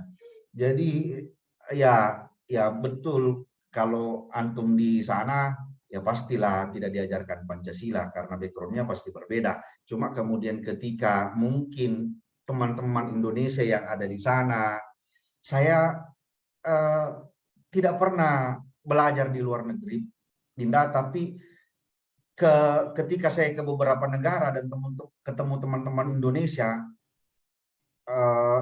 di negara-negara ini, saya merasakan betapa mereka nasionalis banget, khususnya Indomie. Wih, jangan salah, itu menjadi makanan kerinduan ketika kita ada di sana. Ketika Indomie itu habis di Barcelona, ketika saya di Barcelona sebagai contoh misalnya, luar biasa saya mau cari, tidak ada saya dapat barang. Nah, ini semua menjadi dimanapun kita, Indonesia kita itu susah untuk hilang. Bahkan andai pun kita sudah berada dan tinggal menetap di satu negara, tetap nilai-nilai itu menurut ukuran saya dari beberapa teman yang saya tahu itu tetap ada. Jadi kita tidak khawatir dengan Pancasilanya mahasiswa di luar negeri, mau di Iran, Irak dan segala macam. Kita sangat percaya itu, dan mudah-mudahan itu terus mengalirkan nilai-nilai keislaman yang lebih sesuai dengan kebutuhan kita di negara ini. Ya, Kakanda Pak Kanda Supri, bahasa Fadlizon bubarkan Densus ini bukan bahasa baru, Kanda. Jauh sebelum Fadlizon sudah banyak yang merasa bahwa Densus ini sebaiknya dibubarkan. Tapi sekali lagi, whatever we do, people will always fight to say something. Apapun yang kita lakukan, selalu orang akan bicara tentang sudut-sudut pandang yang berbeda. Ketika orang pakai jilbab pendek, Pak, orang akan bilang tidak syar'i jilbab itu harusnya panjang. Digunakan jilbab panjang, orang masih juga bilang, harusnya itu kalau berjilbab itu gunakan sarung tangan, tutup cadar, itu yang Islami. Apakah kemudian selesai, Pak, ketika kita Islami seperti itu? Tidak, akan ada lagi cerita, jangan-jangan teroris. Inilah hikmah di balik cerita Luqmanul Hakim, anak dan keledai. Apapun versi kita, mau naik itu keledai, mau turun, bahkan mau gendong itu keledai, tetap ada orang cerita, Pak. Itulah perspektif kita yang berbeda-beda menanggapi ini. Jadi kalau Kakanda, insya Allah sebentar lagi doktor, tentu kita misalnya yang dukung dukung Densus dengan ada yang tidak dukung Densus, itu dinamika. dan tidak bisa memang kita masuk di pemaksaan bahwa harus memihak salah satu. Kalau saya lebih pada itu, jadi biarkanlah Fadlizon menyuarakan idenya, dan biarkan juga kita mengikuti apa yang menjadi kepercayaan dan yang menurut kita benar. Yang terakhir, Pak Tasrif, saya tadi itu WA Pak Irwan Sandi dengan Ustadz Rustam. Saya bilang, ini mirip-mirip Kakandep Departemen Agama Provinsi. Dari jauh saya lihat agak mirip-mirip Bapak punya wajah. Ternyata tadi makanya Ustadz Irwan tadi sampaikan gimana. Ya, baik. Ya, problem solving terorisme by the side. Sebenarnya secara teori Pak, banyak sekali ini teori solusi terhadap berbagai persoalan terorisme itu. Termasuk sedikit mempromosikan buku saya tentang resolusi komunikasi dalam tindak penanganan terorisme itu juga ada. Bagaimana kemudian terorisme ini tidak bisa begitu saja selesai dengan pendekatan ekonomi, bahkan pendekatan militer sekalipun. Karena ini kompleks, multidimensi yang harus kita dekati. Kalau Bapak, Ibu pernah dengar ceritanya Nasir Abbas ketika sadar, itu bukan ketika dia disiksa Pak, atau bukan ketika dia ditangkap. Nasir Abbas itu sadar dan kemudian kembali, itu satu Pak, menurut cerita beliau yang langsung dengan saya. Itu ketika dia melihat Densus itu ternyata ada juga yang sholat tahajud. Ketika kemudian pagi siang hari Densus itu baku maki makanan, yang satu Densus ini dia bilang, saya lagi puasa. Itu yang kemudian menyadarkan Nasir Abbas, ternyata Islam juga ini Densus dan. Padahal mungkin pendekatan-pendekatan kekerasan itu bisa dilakukan. Yang ingin saya katakan bahwa lagi-lagi kembali ke teladan. Densus mungkin sesangar itu, tapi kemudian ketika dekat dengan Nasir Abbas kala itu, justru melalui proses itu. Jadi kalau saya Pak, kalau dari segi pendekatan tidak selesai dengan satu pendekatan. Dia harus multi pendekatan. Ekonominya iya, pemberdayaan tentu saja sehingga mereka bukan lagi pengangguran yang bisa lari-lari sembarangan. Yang kedua kemudian tentu pendekatan hukum tetap harus jalan. Yang ketiga persuasif ini tetap harus ada. Di dalamnya juga ada nilai-nilai komunikasi. Apakah terorisme by design? Baru 3 atau 4 hari yang lalu di Dinas Sosial saya menyampaikan materi ini dan mereka bahkan lebih kasar dengan begini. Apakah kira-kira Pak itu Densus bukan proyek berdarah di Poso? Ini luar biasa, saya mau jawab ini pertanyaan. Saya mau bilang tidak, saya tidak punya data. Saya mau bilang tidak juga, saya cuma prasangka. Apa yang saya jawab Pak? Saya bilang kalau Bapak punya data, buktikan. Kalau untuk saat ini saya tidak bisa mengatakan bahwa itu by design atau tidak. Sungguh perspektif dan persepsi kita akan berbeda. Bagi saya, perbanyak prasangka baik. Bahwa apa yang dilakukan oleh Densus bagi saya bukan by design. Tapi memang ingin menyelesaikan berbagai kasus yang terjadi. Bahwa mereka juga melakukan pelanggaran, adanya salah tangkap, bahkan salah tembak, silakan kita proses dan evaluasi. Tapi kalau kita mau bilang by design, proyek berdarah dan segala macam, tanpa bukti Pak, itu kita bisa masuk dalam fitnah. Mentok-mentok andai pun betul ini proses pembuktiannya luar biasa. Ini mungkin yang dapat saya sampaikan. Mohon maaf panjang-panjang sedikit. Tentu harusnya Pak Dr. Farudin dulu, Pak Irwan kasih ini, jadi saya tinggal melengkapi. Gantian Pak Perwakilan. Baik, siap. Silakan Pak Moderator, saya kembalikan. Ya, silakan dilanjutkan Pak Dr. Farudin. Baik, terima kasih. Saya kira semua sudah diklarifikasi oleh Pak Prof yang maha terpelajar dan kebanggaan saya juga ini, luar biasa ini Pak Prof. Tapi saya sedikit berada di jalur berbeda dengan Pak Prof. Saya sekarang mau berbicara dalam kapasitas saya sebagai birokrat. Politik anggaran. Kenapa ada politik anggaran? Karena memang uang tidak cukup. Kalau cukup uang maka disiapkan apa semua kebutuhan masyarakat terpenuhi. Tetapi karena anggaran kita tidak cukup maka perlu ada perencanaan anggaran. Mana prioritas, mana yang kira-kira nanti tahun depan, mana kira-kira berikutnya. Oleh karena itu ada pengaturan anggaran sehingga semua yang menjadi prioritas ini bisa terpenuhi. Itu saja singkat saya sampaikan. Kemudian pembinaan Pancasila, kita sebaiknya satu pintu. Alhamdulillah negara menyiapkan wadah yang namanya BPIP, Badan Pembinaan Ideologi Pancasila. Pak Firmansyah yang menanyakan ini, walaupun di luar negeri, ini kan teknologi sudah ada. Barangkali kalau Bapak berkenan, silakan menghubungi BPIP. Kalau tidak, nanti kami fasilitasi untuk menghadirkan BPIP melalui acara webinar seperti begini untuk mendapatkan informasi-informasi berkaitan dengan Pancasila walaupun ada di luar negeri. Berkaitan dengan Pak Supri, terkait dengan pembubaran Desus, ya biasalah itu Pak. Bukan cuma itu Pak. BNPT saja minta dibubarkan. BPIP saja ada statement yang keliru, minta dibubarkan. KPK minta dibubarkan. Tentu harus ada evaluasi-evaluasi yang dilakukan, sehingga ke depannya lembaga-lembaga negara ini benar-benar dalam pandangan masyarakat pekerjaannya bisa lebih tegas. Seperti ini saya contoh Operasi Madago. Dulu namanya Operasi Tinombala.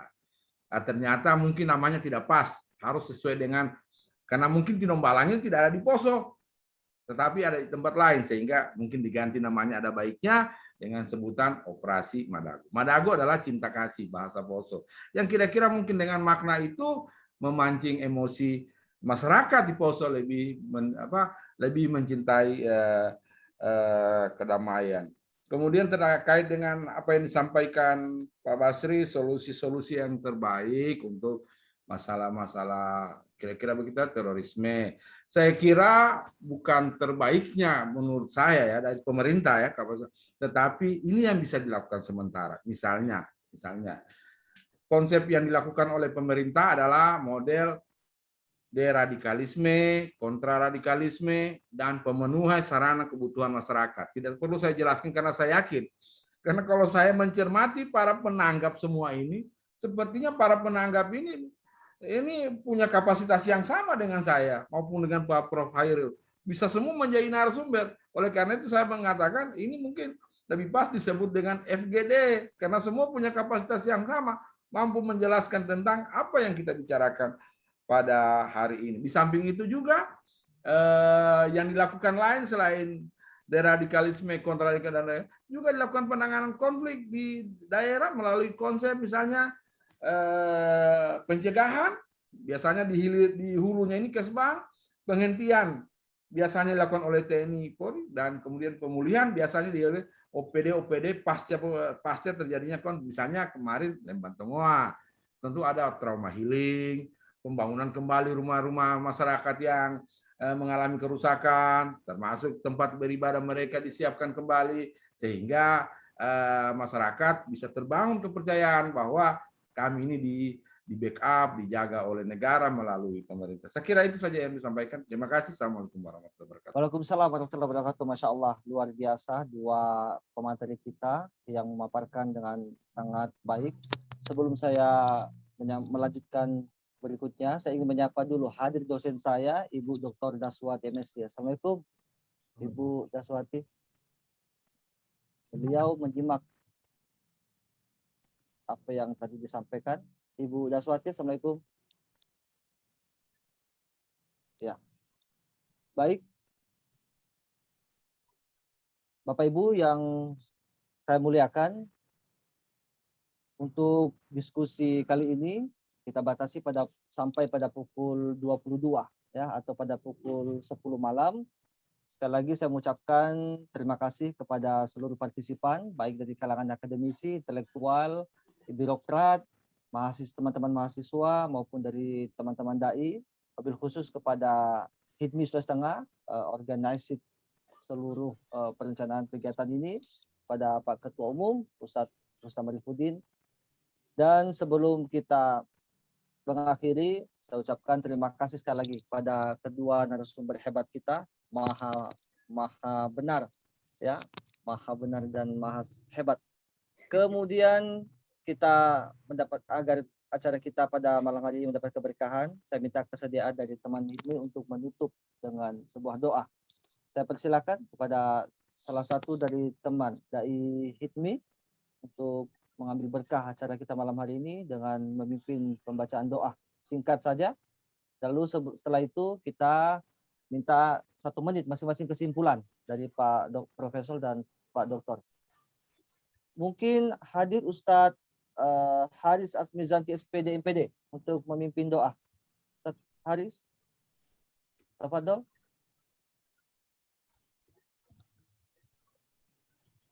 Assalamualaikum Ustadz Haris. Ustadz Haris. Yang lain ada. Ada mana nih teman-teman yang lain ini? Ada Yusuf Khalid. Ini kandidat doktor, Ustadz Yusuf Khalid. Assalamualaikum Ustadz Yusuf. Beliau ini sedang mengambil pendidikan S3 juga di Unpad. Ustadz Yusuf, sepertinya mereka tidak merespon. Atau langsung moderator juga tidak. Baik, baik. Sebelum ditutup dengan doa, 1 menit kesimpulan, Pak Prof. Oh, saya dulu? Ya. Baik. Terima kasih Bapak Ibu sekalian. Luar biasa, sungguh anugerah karunia, rasa syukur yang mendalam, silaturahmi pada malam hari ini. Izinkan saya men-share materi tadi di beberapa teman. Di HITMI saya sudah berbagi, di teman-teman S3 juga sudah. Sekiranya ada yang membutuhkan, semoga memberi manfaat. Terakhir bagi saya hanya mengutip Mahatma Gandhi punya statement. Beliau mengatakan, your future depend what you do in the present. Masa depan kita ditentukan dari apa yang kita tanam hari ini. Apa yang kita tanam, maka itu yang akan kita tuai. Kita berbuat untuk bangsa, untuk umat, maka insya Allah mungkin hari ini kita tidak petik, tapi untuk anak cucu kita ke depan, dan di setiap apa yang kita lakukan, semoga bernilai ibadah. Ini yang dapat saya sampaikan, mohon maaf atas segala kekurangan. Demikian Ustaz Tabe. Baik, 1 pemungkas dari Pak Prof. Selanjutnya 1 menit pada Pak Dokter. Baik, terima kasih. Saya tidak menyimpulkan, tapi ada harapan dari tempat ini bahwa tingkatkanlah kualitas diri kita. Kalau jadi ustadz, jadilah ustadz yang baik, yang bisa mengayomi masyarakat. Kalau jadi politikus, jadilah politikus yang baik, yang bisa menyuarakan aspirasi masyarakat. Kalau jadi aparat penegak hukum, pengacara, dan sebagainya, tegakkanlah hukum untuk kepentingan masyarakat. Kalau jadi ekonomi, jadilah ekonomi yang baik, yang bisa mensejahterakan masyarakat. Saya kira demikian. Terima kasih. Assalamualaikum warahmatullahi wabarakatuh. Baik, ditutup puncaknya oleh Pak Rustam Arifuddin SAG MSI selaku Ketua HITMI Sultan. Silakan. Baik. Terima kasih semua, terutama kepada kedua narasumber yang begitu setia dengan memberikan ilmu kepada kita malam ini. Wabil khusus kepada Kepala Badan Kes Bampol yang Bapak Ibu tahu malam ini beliau masih ada di kantor ini. Beliau Zoom malam ini di kantor. Sendiri beliau ini. Luar biasa, luar biasa. Masya Allah, mudah-mudahan kita minta lagi ilmunya ke depan nanti pada waktu-waktu yang lain. Wabil khusus juga kepada saudaraku Pak Prof. Muhammad Khairil. Jangan berhenti untuk membagikan ilmu, saudara. Amin, insya Allah. Ibu Anda yang selalu menerima ilmu yang seperti ini. Ya. Siap. Dan ucapan terima kasih juga kepada saudara-saudara semua yang semuanya ikut berpartisipasi dalam Zoom HITMI malam ini. Insya Allah seperti saran Pak Kaban Kes Bampol akan ditingkatkan lagi. Minta maaf pada malam ini kapasitas atau kuota disiapkan 100 orang, namun begitu banyak yang ingin masuk tapi sudah terbatas dengan kuota itu. Insya Allah kita akan tingkatkan lagi. Dan khusus kepada Irwan Sandi sebagai moderator malam ini, mohon maaf ya, kita barangkali banyak masukan-masukan dari teman-teman sehingga juga tidak bisa akomodir. Mudah-mudahan ada waktu lain, dan saya berjanji insya Allah akan mendatangkan juga narasumber yang lebih baik juga, ya. Baik malam ini tapi akan lebih baik khususnya dari pusat yang kita dengar, ya, terutama kepada dewan-dewan pakar kita yang ada di Jakarta. Insya Allah akan datang. Ya. Terima kasih. Terima kasih dan permohonan. Assalamualaikum warahmatullahi wabarakatuh. Assalamualaikum warahmatullahi wabarakatuh. Insya Allah bocoran yang akan menjadi pemateri berikutnya, Bapak Dr. Andes Anwar Hafid, dan satu lagi narasumber masih kita rahasiakan. Menarik untuk kita bahas setiap pekannya. Insya Allah kami datangkan lagi Dewan Pakar berikutnya. Seperti Pak Profesor Sahabudin, staf ahli Menteri Sosial. Insya Allah kita akan tahu bagaimana bantuan-bantuan di masyarakat. Insya Allah. Luar biasa.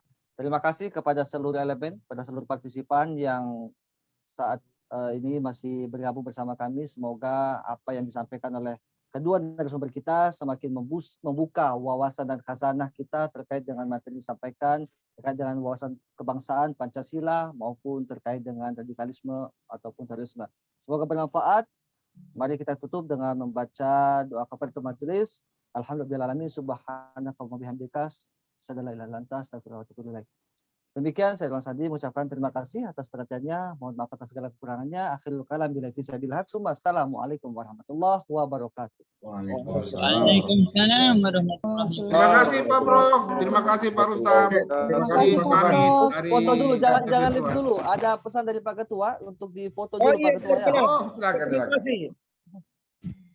Jangan live dulu. Iya. Lumayan peserta dari tadi mau masuk tapi terbatas hanya 100. Iya. Silakan diambil dokumentasinya.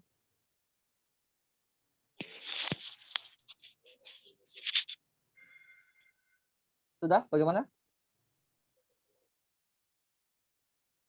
Luar biasa ini. Insya Allah materi juga akan di-share nanti. Luar biasa. Sudah katanya. Kebetulan di rumah ini.